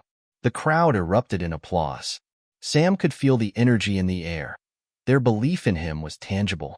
But he knew the road ahead wasn't going to be easy. Politics was a game of alliances and power plays, and he had seen firsthand how quickly things could spiral out of control. As his campaign gained momentum, the pushback began. Politicians who had once welcomed him into their circles now saw him as a threat. They had underestimated him when he first entered the race. They had assumed he was just another hopeful outsider who would fall in line with their rules. But now, as Sam started gaining real traction, they realized that he was different. He wasn't going to play by their rules. The opposition began to launch attacks, both subtle and overt. Negative ads flooded the airwaves, questioning his credibility, his integrity, and his political experience. Some even tried to bring up his past, his time on the streets, his struggle with addiction, hoping to tarnish his image and paint him as a liability. But Sam wasn't fazed. He had already faced far worse in his life. In fact, he leaned into it. He made no attempt to hide his past. Instead, he embraced it as a part of who he was, a part of what made him understand the struggles of ordinary people better than anyone else in the race. At one particularly heated town hall in Ohio, one of his rivals, Senator Robert Kent, a seasoned politician with deep ties to corporate interests, attacked him in front of a live audience. "Sam," Senator Kent said with a sneer, "you can't just walk into Washington and pretend you understand how things work. You've never had to make the hard decisions. You've never had to balance a budget or negotiate with lobbyists. You're just a man who's trying to find his way. That's not leadership. That's a fantasy." Sam stood tall, unshaken by the senator's words. He knew Kent's type, the polished, corporate-backed politician who spoke in half-truths and promises that never came to fruition. This wasn't the time to back down. "You're right, Senator," Sam replied, his voice calm but firm. "I haven't had to balance a budget or shake hands with lobbyists. But I've balanced my life. I've fought to survive. And when you've lived through the things I have, you don't need fancy words to understand what's broken in this country. You just have to listen to the people." The crowd erupted in applause, and for the first time, Sam could see doubt in Senator Kent's eyes. The gloves were off.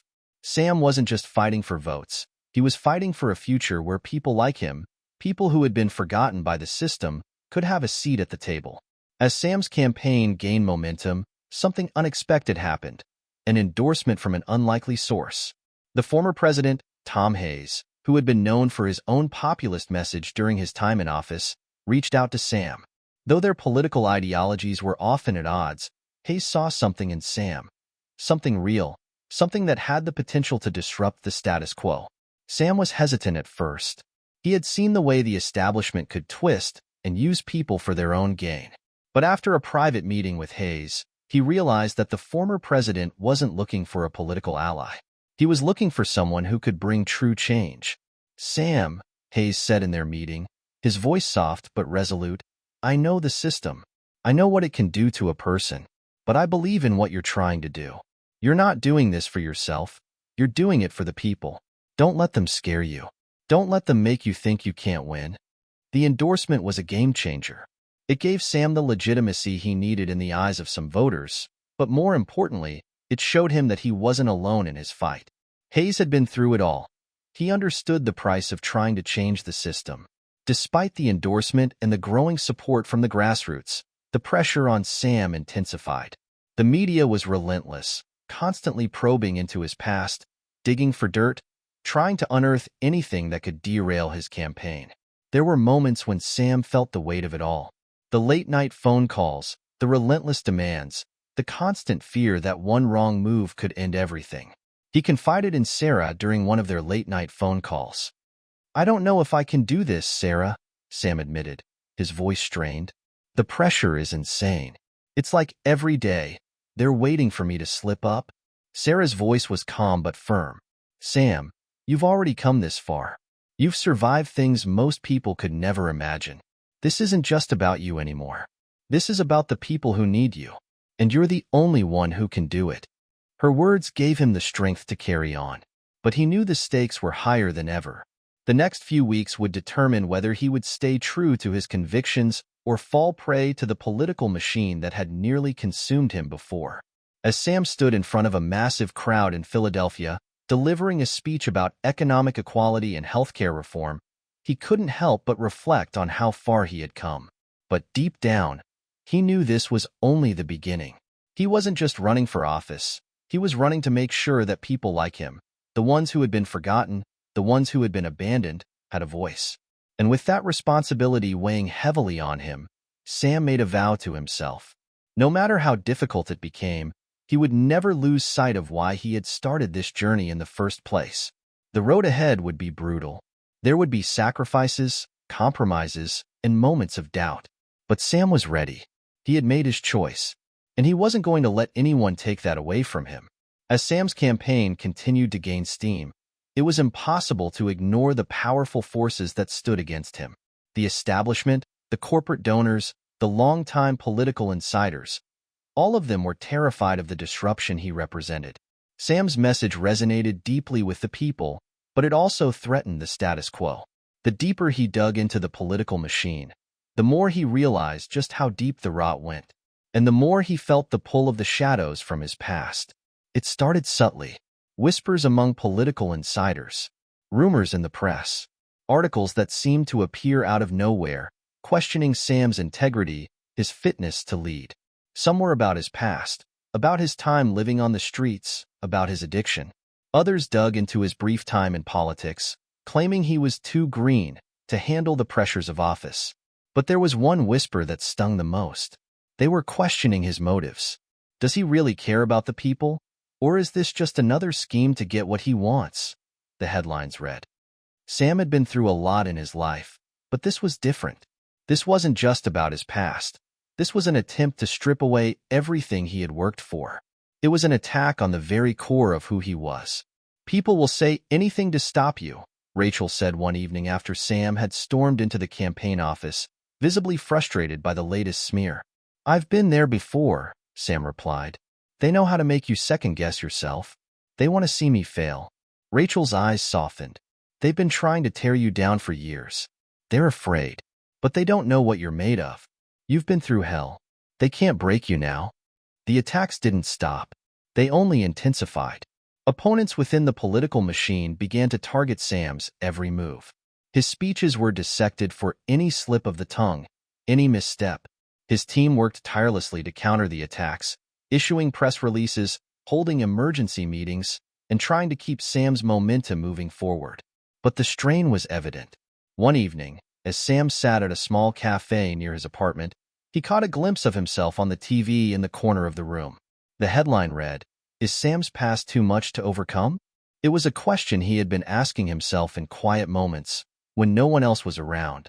Was he truly capable of facing the weight of his past, or would it haunt him forever? His phone buzzed. It was Sarah. "Sam, I'm sorry. They've really gone after you this time," she said, her voice full of concern. "Are you okay?" He let out a long breath. "I don't know, Sarah. They're trying to make it look like I don't deserve to lead. Like I'm just some project for them to fix." "You know the truth," Sarah replied. "And the people know the truth. What you've been through doesn't define you. What you do now, that's what matters." Sam's days had become a blur. Every event, every rally, every interview was scrutinized, and he began to feel the weight of the expectations bearing down on him. The pressure to be perfect, to always say the right thing, to never make a mistake. It was suffocating. It was all too familiar to him, a feeling that took him back to the days when he had been at his lowest point, trying to live up to everyone else's idea of who he should be. But this time, he couldn't afford to break. He couldn't afford to show weakness. The campaign staff tried to help, offering pep talks and strategies for how to handle the pressure, but Sam felt alone. His personal battles, the demons he had fought to escape, were now his constant companions. He had thought that by stepping back into the political world, he could make a difference. But now, more than ever, he wondered if he had made a terrible mistake. It was late one night when Sam received a surprise visit from someone he hadn't seen in years. His old mentor from his brief political days, Congressman Jonathan White, knocked on the door of his apartment. White had been one of the few people who had tried to steer Sam in the right direction when he was first getting involved in politics. But their paths had diverged quickly, as White remained entrenched in the establishment while Sam had pulled away. Sam opened the door, surprised but curious. "Sam," White said, a look of concern on his face. "I've been watching you. I know what you're up against, and I want to help." Sam didn't invite him in. He wasn't sure he trusted the man anymore. "What do you want, Jonathan?" White stepped inside without waiting for an invitation. "I want to offer you a way out of this. All of this. I've been in the game long enough to know what happens to people like you. You can't win against them. They'll chew you up and spit you out." Sam stood his ground. "I'm not giving up. This isn't just about me, Jonathan. It's about the people who don't have a voice." White shook his head, disappointment written all over his face. "You're being naive. You think you can change the system from the inside? You can't. You'll just end up like the rest of us, playing their game. You'll lose everything." Sam's pulse quickened. "I'd rather lose everything fighting for something that matters than keep my place in a system that's broken." White's expression hardened. "You'll regret this, Sam. Mark my words." This isn't a game. You're fighting forces that are bigger than you, and you're going to lose. The encounter with White left Sam rattled. He knew the stakes were high. He knew that his campaign wasn't just about winning. It was about surviving. The political world was ruthless, and the forces against him were vast and powerful. But as much as White's words stung, they also ignited something in Sam. It wasn't fear, it was fire. He couldn't walk away. He couldn't give in. The days that followed were marked by an intensifying battle. The smear campaign against Sam escalated, but so did the support from his grassroots movement. People in every corner of the country were rallying behind him. They saw his struggle as their struggle. And it wasn't just about politics. It was about survival, about reclaiming what had been taken from them. But as Sam took the stage at another rally, this time in a struggling neighborhood in Chicago, the toll of the campaign began to show. He was tired, physically, mentally, emotionally. He had poured everything he had into this fight, but the weight of it was starting to wear him down. He paused for a moment, looking out over the crowd. The faces were full of hope, full of trust. They believed in him. And for the first time in weeks, Sam believed in himself, too. Sam raised his hand, the roar of the crowd dying down as he prepared to speak. I know what they say about me. I know the whispers in the halls of power. But I'm here to tell you that I'm not going anywhere. I'm not going to back down. I'm going to keep fighting for you. For every person who has been overlooked, ignored, or cast aside. This is not just my fight. It's our fight. The crowd erupted into cheers. Sam felt a renewed sense of purpose. He didn't know how much longer the battle would last, or what the cost would be, but he did know one thing. He wasn't going to lose. Not this time. The road ahead was uncertain, and the forces against him were stronger than ever. But Sam had made his choice. He would fight for the people, and he would fight until the very end. The weight of Sam's decision to continue the fight was becoming heavier by the day. But despite the mounting pressure, something inside him had changed. The fear, the doubt, those were still there, but they no longer controlled him. His eyes were set on a singular goal, to take on the system that had failed so many, including himself. The attacks kept coming. The media, the political elites, even his closest allies in Washington were all watching him, waiting for him to crack. Yet with every attack, Sam seemed to only grow stronger, more determined to prove them all wrong. In the midst of the chaos, a surprise came when someone from Sam's past reached out, someone he hadn't expected to hear from. It was David Banks, a former colleague from his brief time in Washington. David had been one of the few who had genuinely believed in Sam's potential, who had warned him about the dangers of politics, but had also offered his guidance. David had left the political game years ago, disillusioned by what he had seen, but his message was clear. I've been watching your campaign, Sam. You're doing it differently. I know the odds are against you, but I think you have a real chance. I want to help. At first, Sam was hesitant. He wasn't sure if David's help would come with strings attached, or if he was just another player trying to co-opt his movement. But David was insistent, offering his support and connections in ways that Sam had never imagined. I'll do more than just give advice, David said. I'll put you in touch with the right people. People who want change, real change. They're out there, Sam, but they're afraid. They need someone like you, someone who can bring them together. Sam agreed, but with one condition. If David wanted to help, he had to be all in. No more politics as usual. No backroom deals. No compromises. David accepted, and the two began working together behind the scenes to build momentum for the next phase of Sam's campaign. Despite the fresh alliance, the battle only intensified. Sam was constantly being pulled in multiple directions. His advisors pushed him to soften his stance, to appeal to the center-right in order to secure more votes. The media continued to undermine him, accusing him of being a radical outsider, while the establishment tried to lock him out.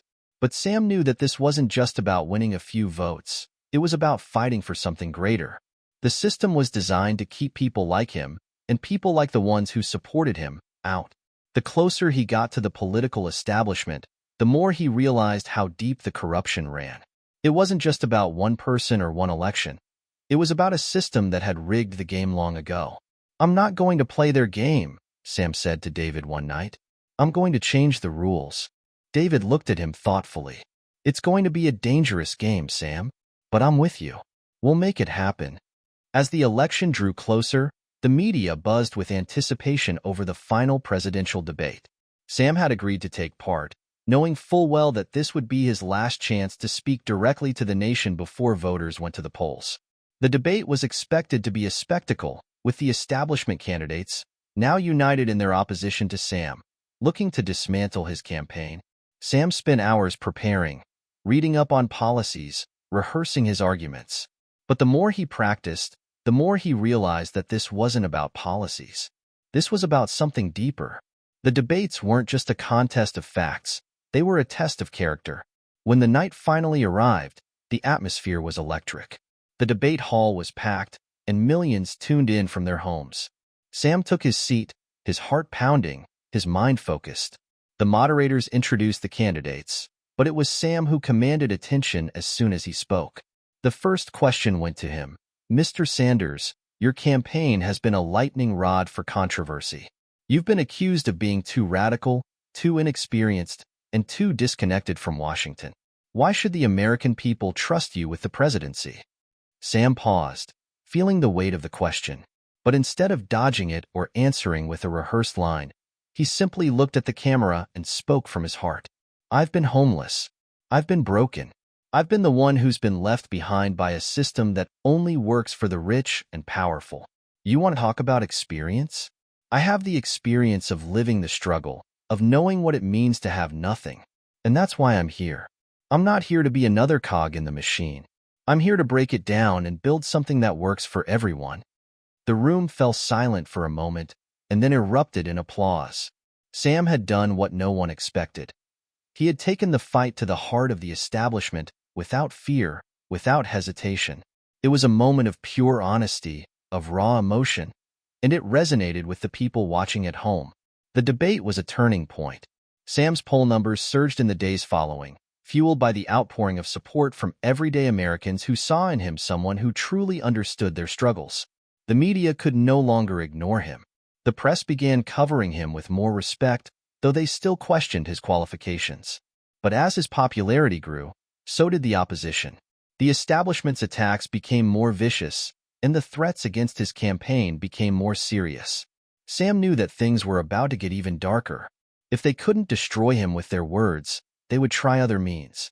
Late one night, as Sam sat in his campaign office going over some notes, his phone buzzed. It was a message from Rachel. You need to be careful. There are whispers that they're planning something. They want to silence you. Sam's heart raced as he read the message.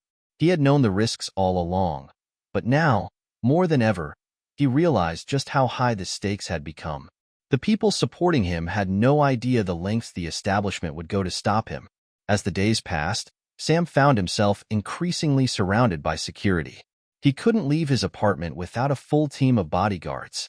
He had become the target of shadowy forces, and he knew that if he wasn't careful, everything he had worked for could come crashing down. But Sam wasn't going to back down. Not now. Not after everything he had sacrificed. The battle was just beginning, and he was ready to face whatever came next. The day of the election finally arrived, and the country was holding its breath. Sam stood at the podium for his final rally, feeling both the weight of the moment and the strength of the people behind him.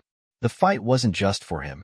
It was for every person who had ever been told they didn't matter, for every voice that had been silenced by the powerful few. We've come this far together, Sam said, his voice rising with conviction. And no matter what happens tomorrow, we've already won. We've shown the world that there's power in the people.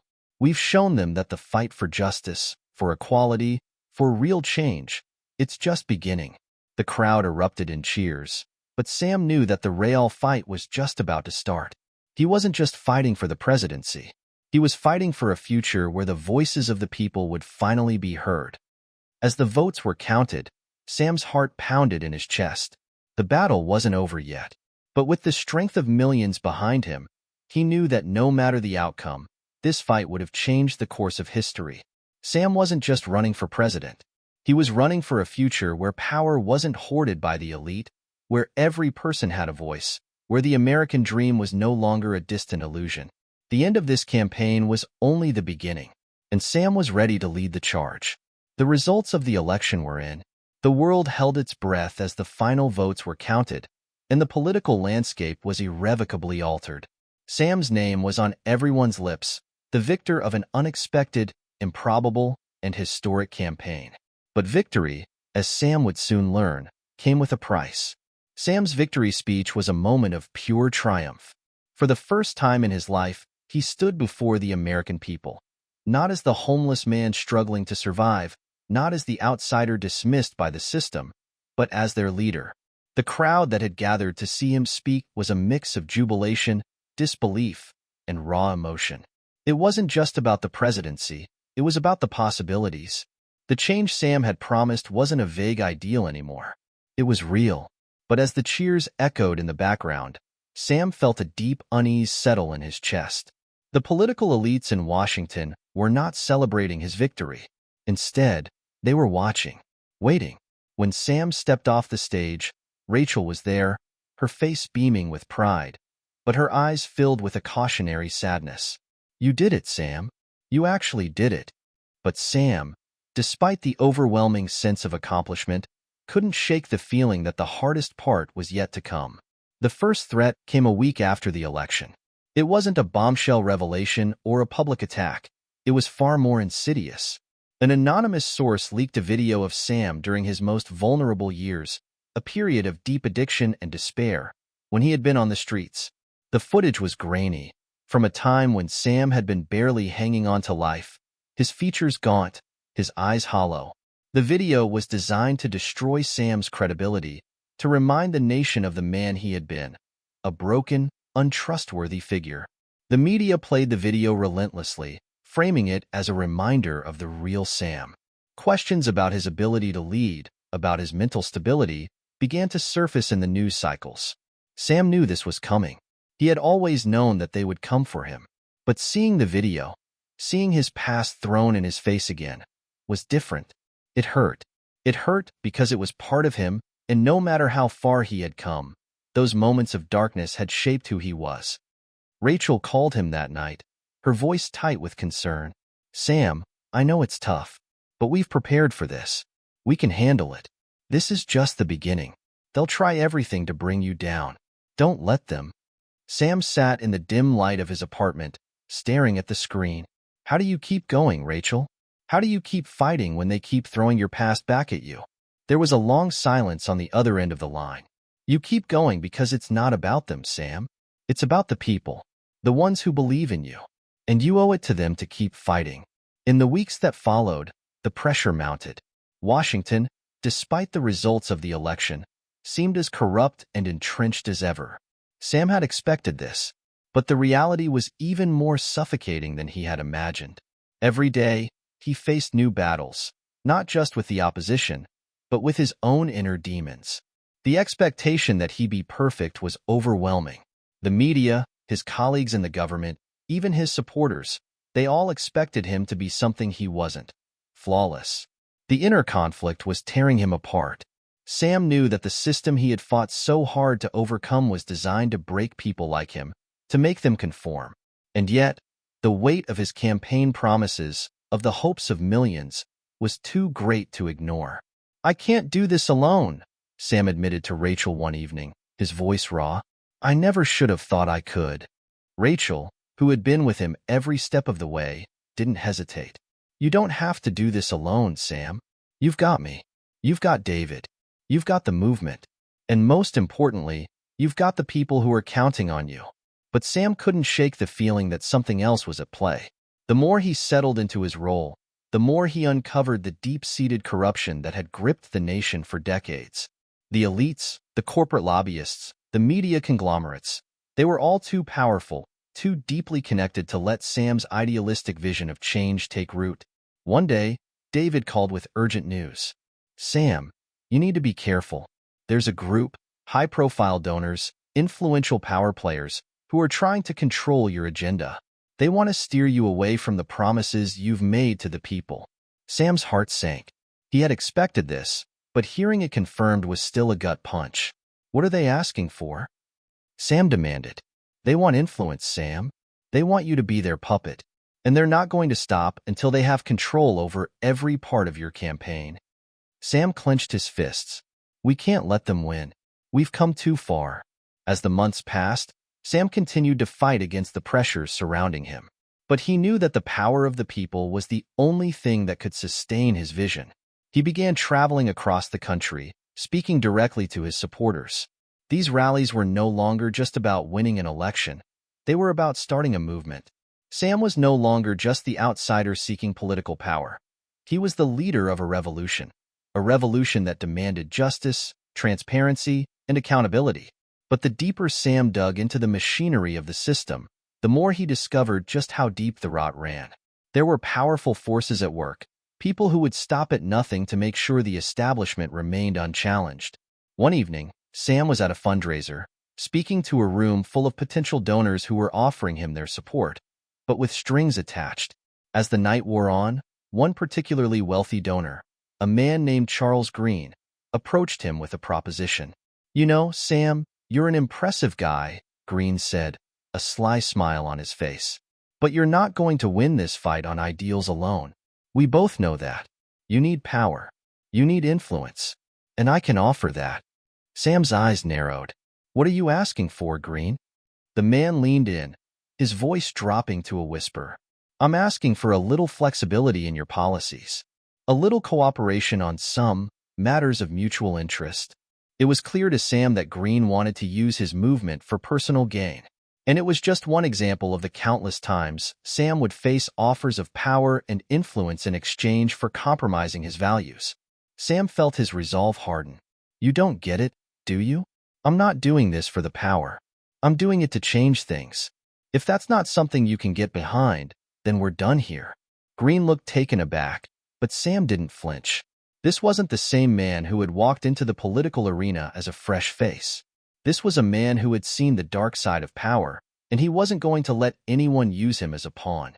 As Sam's presidency moved forward, it became clear that the country was as divided as ever. There were those who believed in him, who fought for the future he promised. And then there were the elites, the insiders, who would stop at nothing to bring him down. The political battlefield was brutal, and every victory felt like a battle won in a never-ending war. The people were on Sam's side, but the forces against him were powerful, deeply entrenched, and unwilling to yield. Sam's journey wasn't just about the presidency anymore. It was about fighting a system that had grown too powerful to be easily dismantled. He had no illusions about the challenges ahead, but with the support of the people, with the lessons of his past fueling his every decision, Sam was ready. No matter what came next, he was determined to finish what he had started. As the weeks blurred into months, Sam's presidency was quickly becoming a series of high-stakes confrontations. The political landscape he had hoped to reshape was instead fiercely pushing back, and Sam found himself at the center of a struggle that seemed bigger than him, bigger than the office he held. Despite the challenges, Sam continued to draw strength from the grassroots movement that had helped elevate him to power. His presidency was a symbol of hope for many, but it was also a threat to the established order, and the resistance was relentless. On one chilly Washington morning, Sam met with a small, diverse group of senators and activists who had quietly supported his campaign. They came from across the political spectrum. Some were progressives, some were moderate conservatives, and some had even been lifelong opponents of his. But they all shared one thing, a belief that the system could no longer continue as it had. I don't know how long this will last, said Senator Karen Ross, a pragmatic moderate, as she sipped her coffee across from Sam in a backroom meeting. But this is our chance. We need to build a coalition that can push through your policies. We can't let the elites win. Agreed, Sam replied, his voice steady despite the mounting pressure. But we also need to understand that this won't just be about passing bills. It's about fundamentally altering the balance of power. We need to make the people's voices the loudest in this room. If we don't, all we're doing is playing their game. Ross nodded, but there was a visible tension in her eyes. You're right, Sam. But we also have to face the reality that the people who control the money, the media, and the military, they won't just give up. They'll fight back in ways you won't even see coming. Sam felt the weight of her words. He had hoped that the establishment might bend in the face of overwhelming public support, but now he knew better. The fight was only beginning. As Sam moved forward with his plans, the opposition's response became more aggressive. Every bill he proposed was met with fierce resistance. The media, which had once been willing to give him a platform, now seemed bent on scrutinizing every decision he made, twisting it into a negative headline. The elites, both in Washington and in the private sector, began to organize their forces to challenge him at every turn. But the most troubling development was the growing division within his own ranks. Some of his most trusted advisors began to suggest compromises, warning that a harder stance might alienate the moderates or trigger a political crisis. There were whispers of betrayal, of promises broken behind closed doors. Sam knew he had to make some difficult decisions. Late one evening, as Sam sat alone in the Oval Office, going over the latest proposal for healthcare reform, a sudden knock on the door interrupted his thoughts. It was Rachel. "You've been working yourself to the bone," she said gently, entering without waiting for a response. "You need to take a step back for a moment." Sam didn't respond immediately. His mind was consumed by the enormity of the task ahead. But Rachel's presence grounded him. She had been his rock through all of this, but even she seemed on edge. "I don't know if I can keep this up," Sam admitted finally, dropping his pen and staring out the window. "They're all against me. And every time I make a move, it feels like I'm fighting against a tidal wave." Rachel sat beside him, her voice unwavering. "The tidal wave is coming, Sam.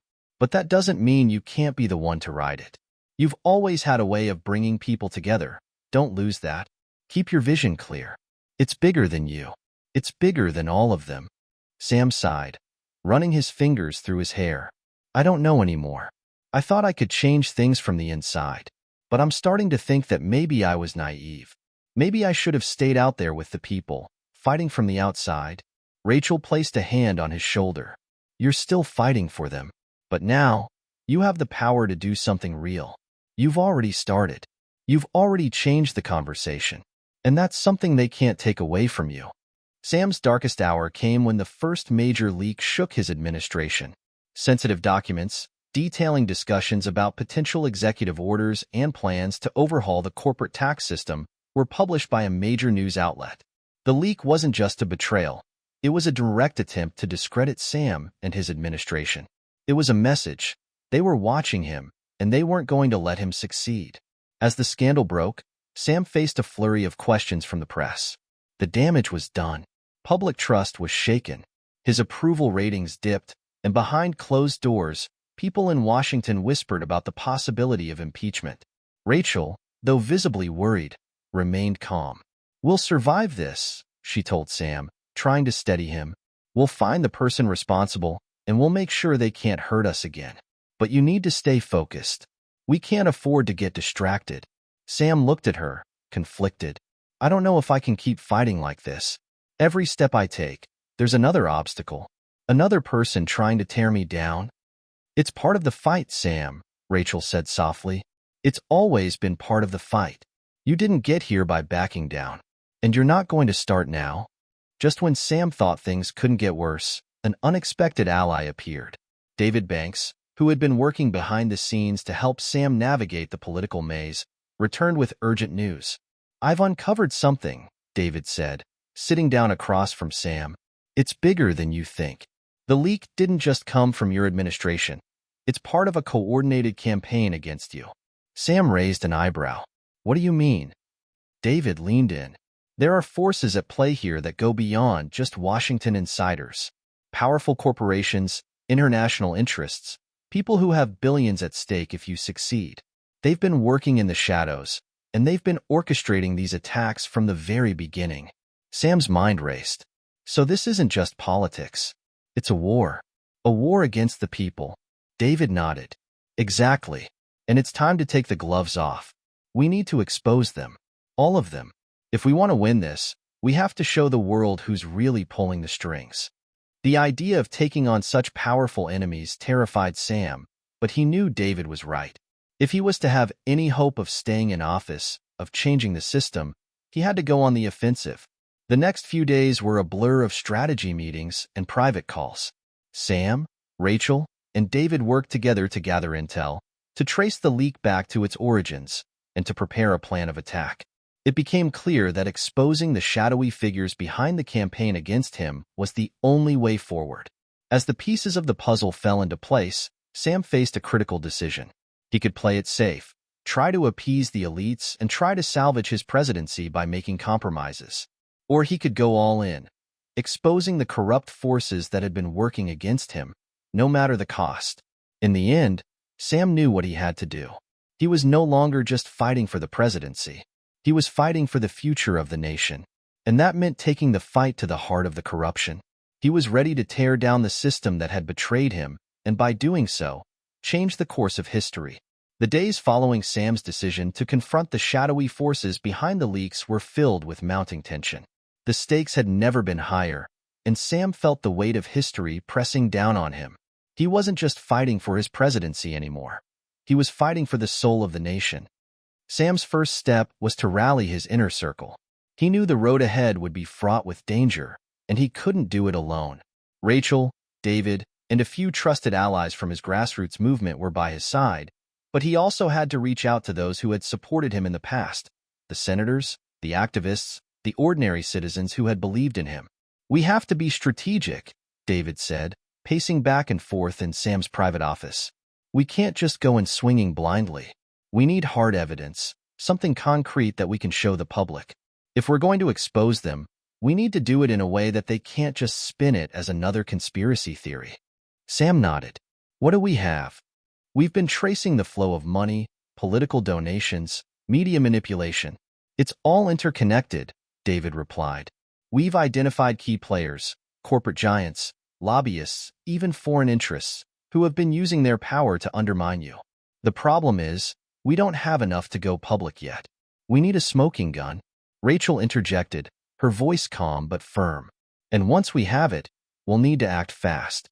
The longer we wait, the more they'll be able to cover their tracks." Sam ran his hands through his hair, feeling the pressure. "I didn't sign up for this, but I can't back down now. We've come too far." David's face softened, and he placed a hand on Sam's shoulder. "You're not alone in this. We're all in this together." The breakthrough came a week later. David's team, working tirelessly behind the scenes, uncovered a series of encrypted communications between several high-ranking corporate executives and political figures.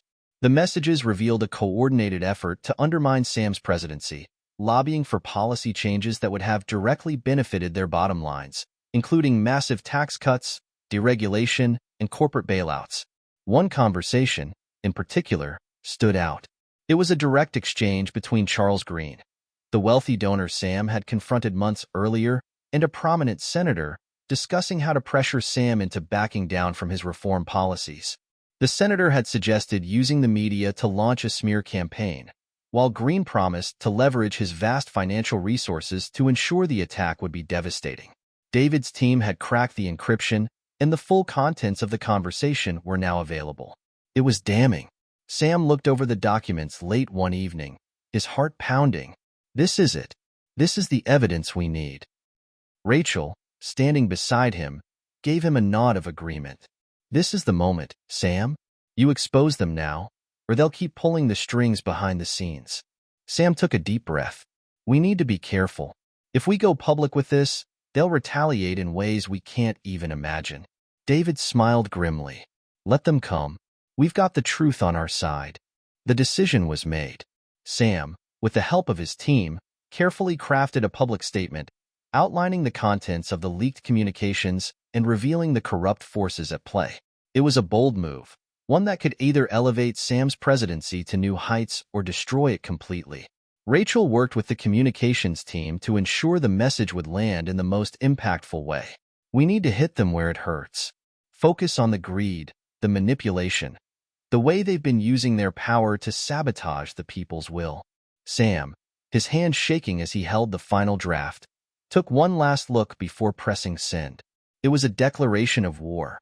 A war not just on the elites, but on a corrupt system that had thrived for too long. The message was clear. This ends now. Within hours, the media was ablaze with the story. The revelation sent shockwaves through Washington and across the nation. The mainstream news outlets that had once treated Sam as an outsider now had no choice but to cover the scandal, though many tried to downplay its significance. They called it a political move, a desperate ploy by a struggling president to shift attention away from his failures. But Sam's message had already resonated with the people. The leaked documents were irrefutable, and social media exploded with support for Sam. The hashtags #EndTheCorruption and #SamFightsBack began trending worldwide. His supporters flooded the streets in peaceful protests, demanding that the corrupt elites be held accountable. But the backlash from the establishment was swift and brutal. The corporate media launched a full-scale counterattack, framing Sam as a dangerous populist, an outsider who didn't understand the complexities of government. They smeared his character, accusing him of being unfit for office, unstable, even dangerous. Sam watched, powerless, as the media machine turned against him. The campaign of disinformation was already in full swing, but he had no choice but to stay the course. As the political storm continued to brew, Sam's approval ratings began to fluctuate. While the general public rallied behind him, a significant portion of Washington's political elite turned their back on him. The few allies he had in Congress were quickly becoming more isolated, their careers threatened by the powerful forces aligned against him. A meeting with the cabinet confirmed the growing divide. Many of Sam's trusted advisors urged him to back down, to make concessions, to calm the waters before things got worse. Some even suggested that he make a public apology, admitting that his approach to governance had been too brash. "You can't keep going down this path, Sam," Senator Ross said, her tone heavy with concern. "You've made your point, but if you keep pushing, you'll alienate the very people who put you in office." Sam leaned forward, his eyes steely. "I didn't run for president to appease the people who have been running this country for decades. I ran to change it, and I'm not going to stop now." David stood by Sam's side, his expression unwavering. "The people are with you. The ones who matter. The ones who've been ignored for too long. And we're not backing down. Not now, not ever." With Sam's bold move to expose the corrupt forces behind the political elite, the stakes continued to rise. The attacks on his administration grew more aggressive. Anonymous threats against Sam's life were made, and his family's safety was increasingly at risk. Late one night, as Sam and Rachel sat in his office, discussing strategy, David burst in, his face pale. "Sam, we've got a problem. They're not just playing dirty, they're getting dangerous." "What do you mean?" Sam asked, his voice tight with concern. "They've made it clear," David said, holding up his phone. "They're prepared to do whatever it takes to take you down. And they're not afraid to go after your people to do it." Sam stood up, his fists clenched. "They want to fight? Fine. We'll give it to them." Rachel placed a hand on his arm, trying to steady him. "Sam, we have to be smart about this. They want you to lash out. They want to provoke you. Don't give them the satisfaction." Sam exhaled slowly, his mind racing. The path ahead was filled with danger, and he knew it. But he also knew that there was no turning back. The revolution was here, and it was time for him to lead it to the end. As the pressure mounted, Sam began to feel the strain. Every decision felt like it carried the weight of the world on his shoulders. The stakes had never been higher. His enemies were many, powerful, and ruthless. But his supporters, the people who believed in him, were growing stronger, more vocal, and more determined. The question now wasn't whether Sam would survive. It was whether he could use this moment of crisis to change the world for good. The moment of truth had arrived. Sam knew that everything he had worked for, the hope, the change, the revolution, was now hanging by a fragile thread. The relentless attacks from the elites, the constant media warfare, the threats against his family and friends, and the pressure to step down, it was all coming to a head. The divide between him and Washington's entrenched power brokers had reached an unprecedented level. His own party was fractured. Some believed in his vision, but many others were looking for a way to distance themselves from his increasingly controversial presidency. The country was becoming increasingly polarized. The movement that had swept Sam into office was now facing the harsh reality of governing. Supporters still marched in the streets, rallying behind his message of change. They chanted his name and vowed to stand with him no matter what.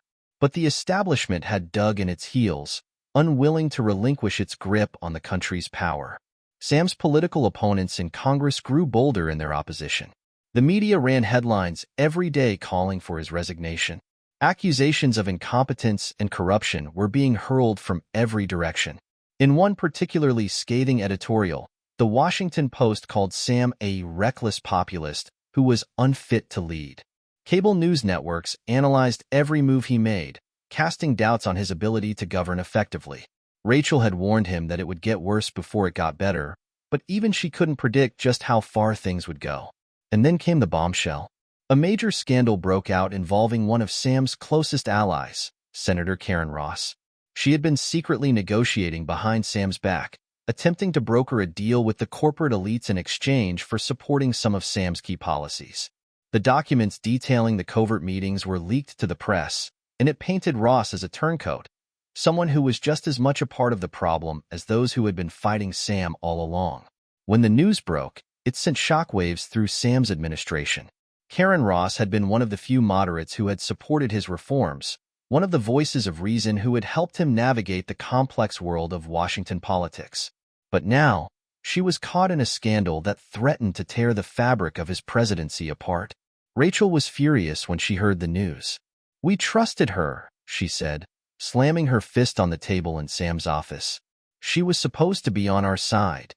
Sam, who had been reading through the leaked documents, felt a wave of anger wash over him, but he forced himself to remain calm. "We need to be strategic," he said, his voice low. "We can't let this derail everything. If we react rashly, they'll spin it to make us look weak. We need to take control of this narrative." David, who had been following the developments closely, nodded. "We need to confront it head-on. The truth is, she's just one player in a much larger game. We can't let them distract us." Despite his calm exterior, Sam felt the weight of the betrayal. Ross had been a key ally in his mission to bring real change to Washington. Her support had been invaluable, and now, this scandal threatened to undo everything he had fought for. The question in Sam's mind wasn't just about how to handle Ross. It was about how to keep the movement alive in the face of growing opposition. Would the people continue to support him if they felt that even his closest allies were part of the corrupt system? Could he still bring about the changes he had promised, or had the system already beaten him? As Sam sat in his office, staring at the news coverage of the scandal, he realized that the moment had arrived. This was the tipping point. He had been playing defense for too long, reacting to the attacks, trying to outmaneuver his opponents, but now, he had to take control of the situation. He had to go on the offensive. After hours of deliberation with his closest advisors, Sam made his decision. He would address the nation, not just to explain the situation, but to reassert his vision for the future. The media was framing him as a failed president, but Sam knew that this was his moment to redefine the narrative. "I'm not going to apologize for trying to change the system," Sam told his team as he stood in front of a whiteboard filled with bullet points for his speech. "I'm not going to let them tear us down. I'll admit to my mistakes, but I won't let them turn this into something it's not." David looked at Sam, understanding the gravity of what was about to happen. "It's time to turn the tables. If you do this right, they'll have no choice but to listen." The speech Sam gave that evening would be one for the history books. Standing at the podium in the White House press room, he addressed the nation with a calm intensity that resonated with millions of Americans. "My fellow citizens," Sam began, his voice steady but strong, "I stand before you tonight in the wake of a betrayal not just from a senator I trusted, but from a system that has been broken for far too long. I am here to tell you that we will not be deterred. We will not back down." He paused, allowing his words to sink in. The political elites have been in control for far too long.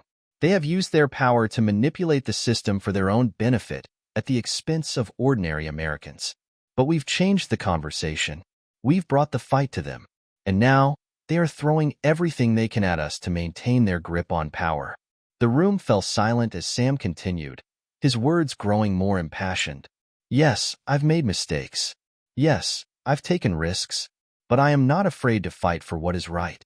And I am not afraid to expose the corruption that has held this country back. This is not about me. This is about all of us. This is about the future of our nation." The speech was met with a mix of reactions. Some hailed it as a defiant stand against the establishment. Others called it a desperate plea from a president losing control. But what mattered most was the response from the people.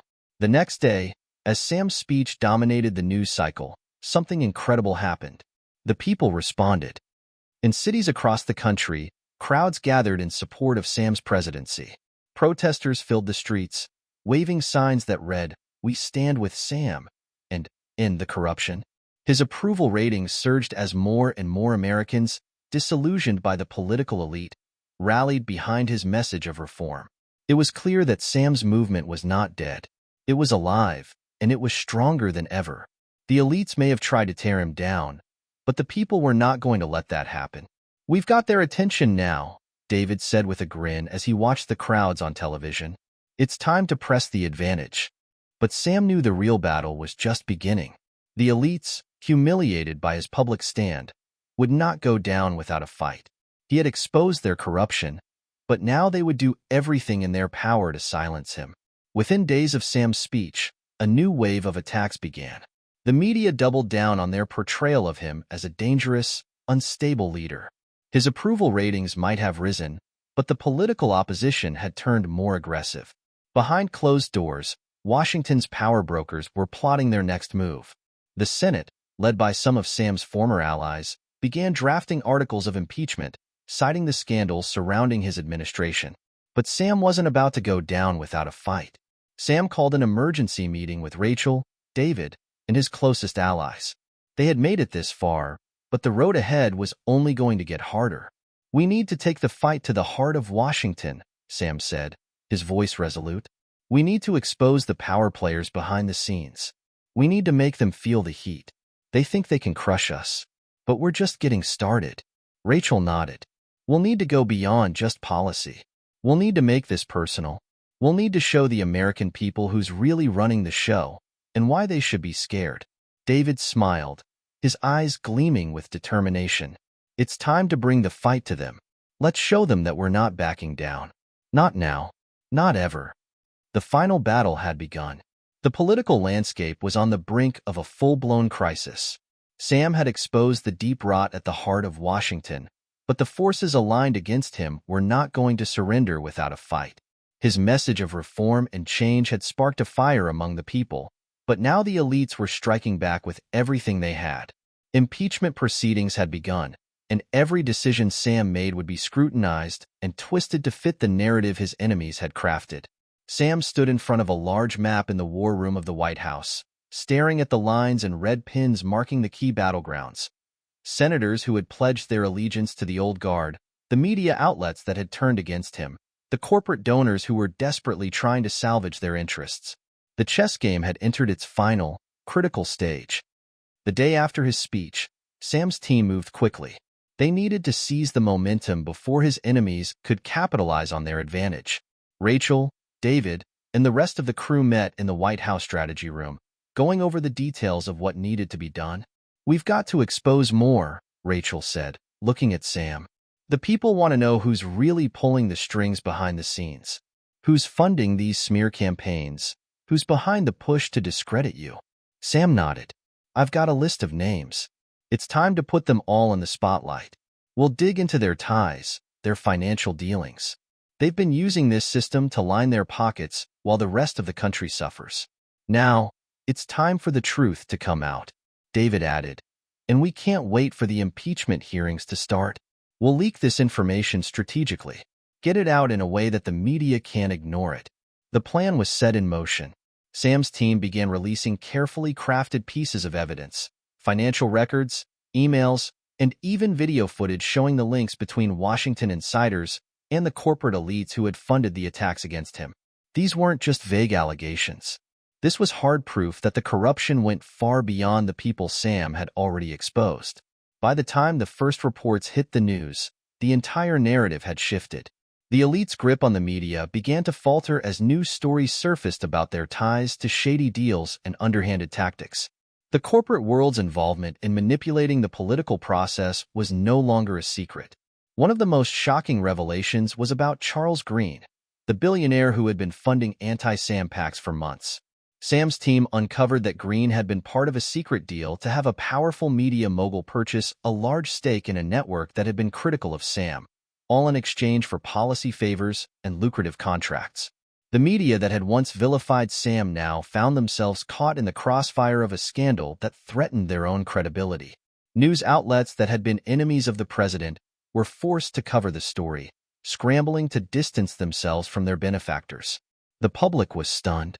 The very institutions that had been dismissing Sam's accusations as conspiracy theories were now being forced to grapple with the hard evidence. The elites had underestimated Sam's resolve. They had underestimated the power of the people who were demanding answers. But Washington's political machine wasn't backing down. The impeachment proceedings began with a renewed sense of urgency. The GOP, along with some moderate Democrats, saw an opportunity to destroy Sam once and for all. The articles of impeachment were being drafted, accusing him of abuse of power and corruption. They painted him as a dangerous populist who had become a threat to the republic itself. Sam didn't flinch. His approval ratings remained steady, even as the pressure mounted. In fact, they began to rise as more and more Americans saw the truth of what he was up against. "I've been called many things," Sam said to his staff during a tense meeting late one night, "but I will not let them call me a coward." He turned to David. "I need you to coordinate with the key senators who are still with us. We can't afford to lose a single vote in this impeachment trial. If we do, it's over." David nodded. "I'm already in touch with them. We're making sure they stay committed. If we hold the line in the Senate, we can stall the process long enough to turn the tide. We'll make sure they know the truth about who's really behind this." Meanwhile, Sam's grassroots movement began to swell. What had started as a few thousand people marching in support of him was now millions strong. Protests erupted in cities across the country as people took to the streets, demanding an end to the corruption that had been exposed. The crowds weren't just protesting the elites, they were protesting the system itself. In an impassioned speech delivered to a sea of supporters in downtown Chicago, Sam declared, "This is not just about me. This is about the future of our nation. This is about the future of every single person who has been ignored, sidelined, and betrayed by the powerful few who have controlled this country for far too long. We will not be silenced. We will not back down." The energy in the streets was electric. People of all backgrounds, farmers, teachers, doctors, factory workers, came together in a show of unity the likes of which the nation had never seen. They weren't just fighting for Sam. They were fighting for themselves. The day the impeachment trial began, the political climate in Washington was tense. Both sides prepared for a fierce battle. Sam's legal team, led by a team of the best constitutional lawyers in the country, was ready for what would be an arduous and unpredictable process. On the other side, the prosecution had lined up some of the most experienced and ruthless legal minds in politics, including high-powered attorneys who had worked for the corporate elites pulling the strings behind the scenes. The first day of the trial was a spectacle. Senators took the floor, delivering impassioned speeches about Sam's supposed misconduct, while his legal team countered with the hard facts: that Sam had been operating within the law, that the charges against him were politically motivated, and that the true corruption lay with those who sought to destroy him. Sam watched the trial unfold from a private room in the White House, flanked by his most trusted advisors. He had expected this to be a grueling process, but nothing could have prepared him for the level of vitriol and personal attacks that were coming his way. David whispered to him, "It's only going to get uglier from here, but we're ready." Sam didn't flinch. "They can try to destroy me, but they can't destroy this movement." In the middle of the trial, a bombshell dropped.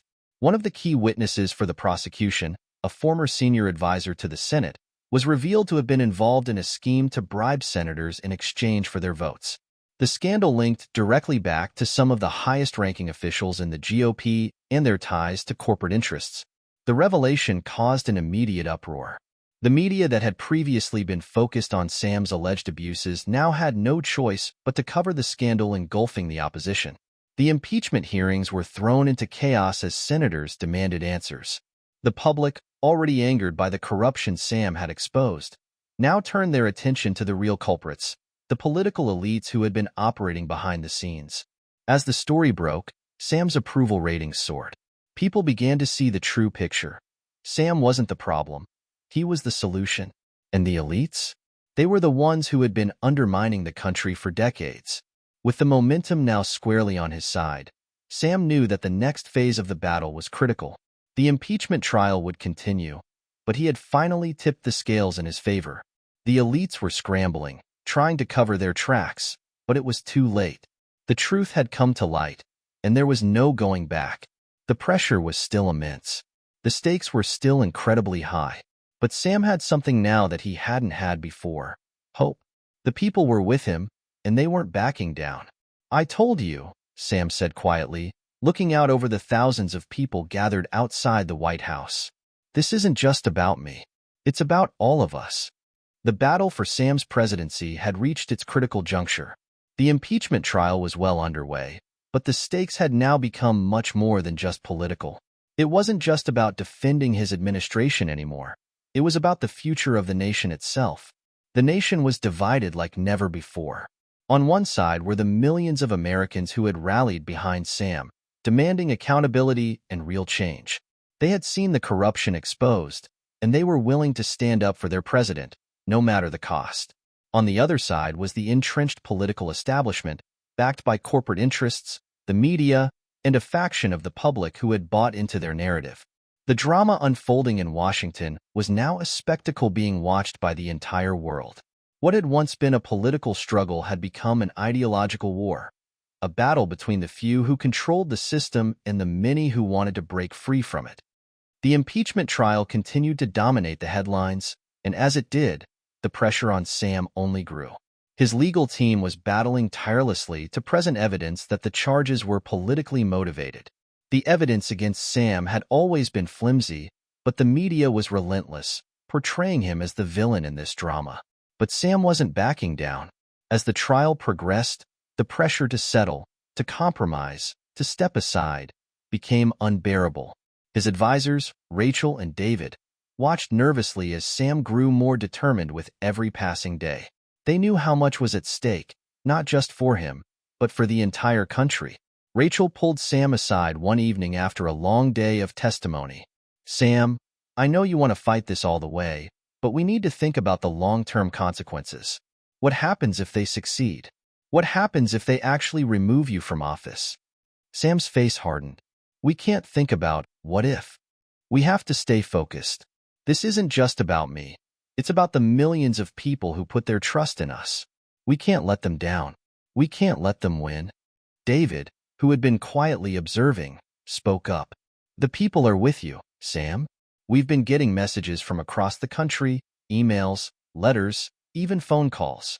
They're rallying behind you. They see what you're doing, and they're not going to let you go down without a fight." The impeachment proceedings had taken a heavy toll on Sam, but it wasn't just the trial that wore him down. It was the knowledge that the odds were stacked against him. Every move he made seemed to backfire. His opponents were relentless, constantly undermining his efforts, attacking his integrity, and accusing him of hypocrisy. But Sam wasn't about to throw in the towel. If anything, the attacks only fueled his determination. One night, as he sat alone in the Oval Office, staring at the documents on his desk, he came to a decision. It was time for a last-ditch effort.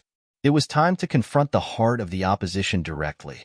"I have one chance left," he said to himself, his voice barely above a whisper. "I'm going to do something they won't expect." Sam knew that the only way to stop the impeachment train and swing the momentum in his favor was to pull the trigger on an audacious plan. A plan that would not only expose the corruption at the heart of Washington, but would also show the American people that he was willing to risk everything for the truth. He called Rachel and David into his office that night. They had been working late, as usual, and when they arrived, Sam could see the exhaustion in their eyes. But there was no time to waste. "I've made up my mind," Sam said, without preamble. "We're going to go public with everything. Every bit of evidence we've been sitting on. We need to go straight to the people and make them understand what's really going on."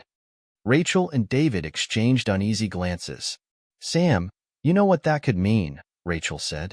"We're talking about unleashing everything. There's no going back once we do this." "I know," Sam replied, his voice resolute, "but we don't have a choice anymore. The establishment will do everything in its power to destroy me, to destroy all of us. We can't keep hiding this. It's time to make them face the truth. The following day, Sam made the unprecedented decision to address the nation. He didn't just hold a press conference or give a speech to his supporters. He took it a step further. He called for a televised primetime address to the nation, broadcast live across all major networks. Every TV, every radio station, every news outlet would be forced to carry his message. As the cameras rolled and the broadcast began, Sam stood at the podium, looking directly into the camera with a quiet intensity. He knew the weight of the moment. He had one chance to change the tide of the impeachment battle and potentially the fate of his presidency. "My fellow Americans," Sam began, his voice steady, "I stand before you tonight not just as your president, but as a man who believes in the truth, in justice, and in the future of this country. For months, I've been under attack. I've been accused, slandered, and betrayed by the very people who were supposed to represent you." He paused, letting the words sink in. "I didn't come here to play the game by their rules. I came here to expose the corruption that has been festering at the heart of our government for far too long. And tonight, I'm not just going to tell you what's been happening. I'm going to show you." The screen behind him flickered to life, and a series of documents, emails, and financial records flashed before the nation. Sam explained in detail how the corporate elites had manipulated the political system, how certain members of Congress had been bought and paid for, how the media had been complicit in covering up the truth. He even showed video footage of key politicians, including some who had been vocal in their attacks against him, secretly negotiating behind closed doors with lobbyists and corporate interests.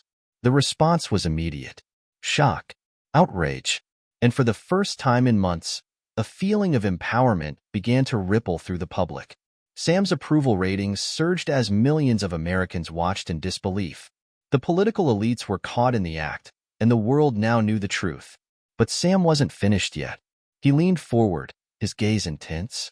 "This isn't just about the people I've exposed tonight. This is about the future of our country. This is about the system that has kept the rich and powerful in control for far too long. And this is about you, the American people. You have the power to take back your government.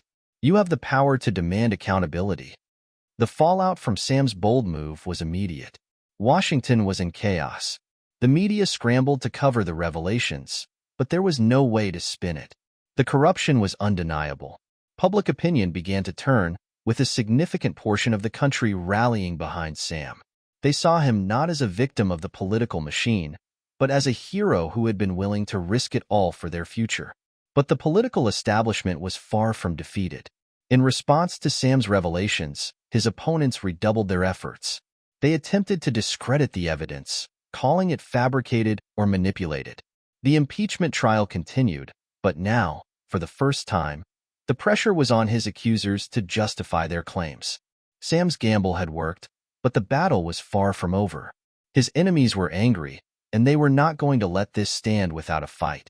As the weeks dragged on, Sam knew that the final chapter of his presidency was fast approaching. The political war was far from over, and his enemies were still plotting behind the scenes. But something had changed. The tide was shifting. The people, once on the sidelines, were now standing in his corner, ready to fight for the future of their country. Sam stood on the steps of the White House, looking out over the crowds that had gathered to show their support. They weren't just protesting the system. They were demanding change. They were demanding a future where corruption no longer ruled the day. Sam's journey had only just begun.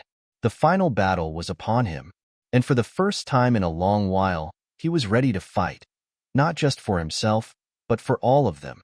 The final chapter of Sam's presidency had arrived, and the stakes couldn't have been higher.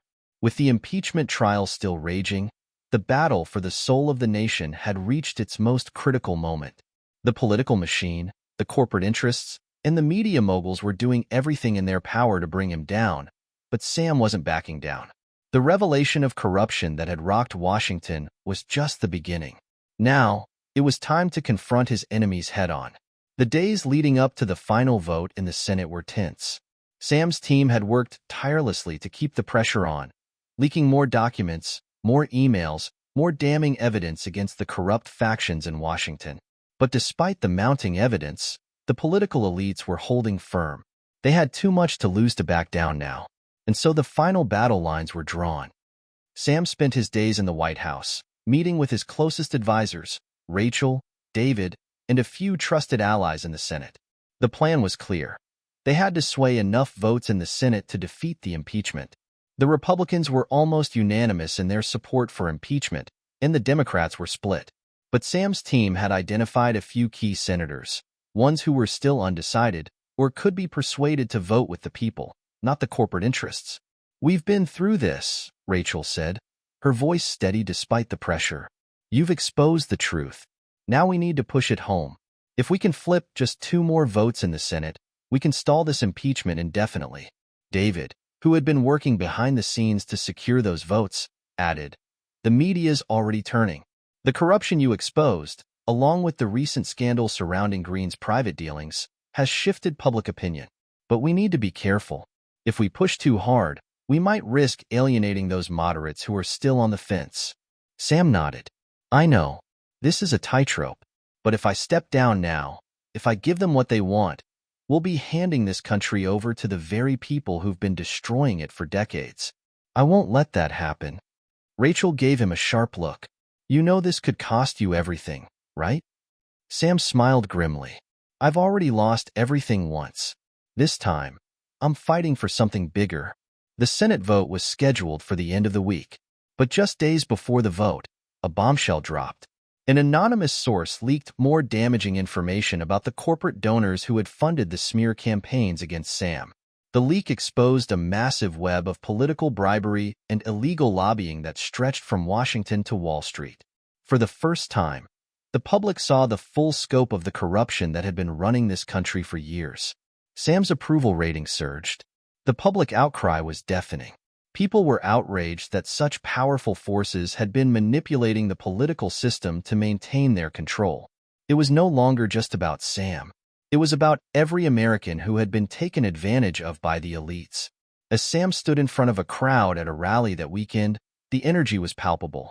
People chanted his name, waving signs that read, "We stand with Sam. Drain the swamp.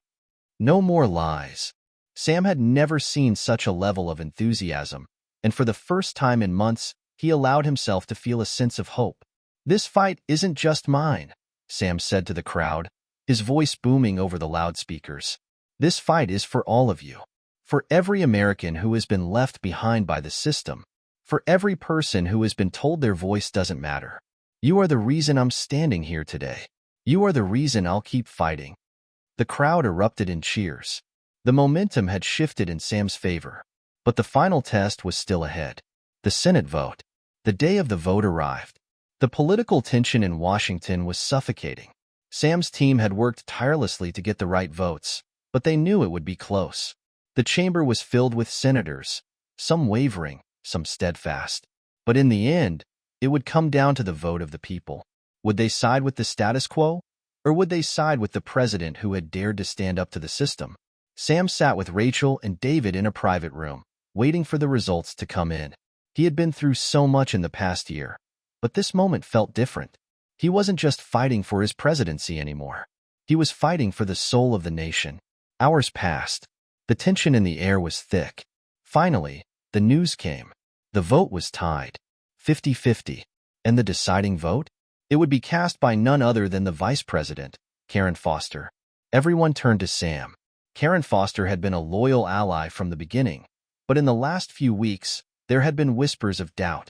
Was she truly on his side? Or had she been swayed by the powerful factions in Washington? Sam's heart raced. The room was silent as the reporters gathered around, waiting for the final vote. He could feel the weight of the moment pressing down on him. Suddenly, the door to the room opened, and Vice President Foster entered. The entire room held its breath. Karen walked towards Sam, a look of determination in her eyes. She took a deep breath before speaking. "I stand with you, Sam," she said quietly. "I stand with the people." The room erupted in cheers. Sam's heart swelled with emotion as he realized that, despite everything, the truth had prevailed. Karen Foster cast the deciding vote against impeachment. The impeachment effort had failed, and Sam emerged victorious, at least for now. But the battle wasn't over. His enemies in Washington were still out there, plotting their next move. The corruption that had been exposed was far-reaching, and those who had been threatened by Sam's rise to power weren't about to give up.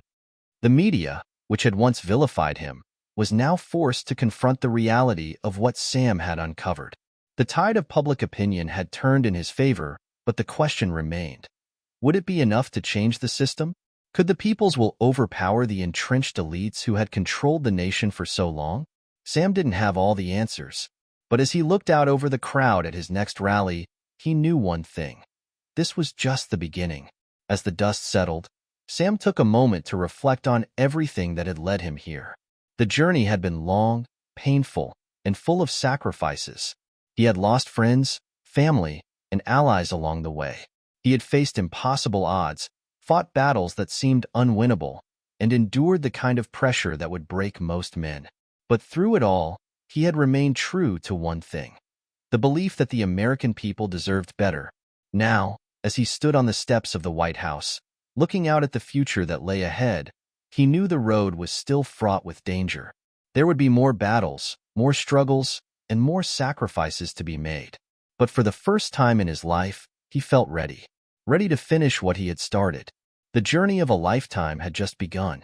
Hit subscribe and leave a comment with where you're watching from. This story might just spark a new beginning. What's one thing that always pushes you forward, even when things get tough?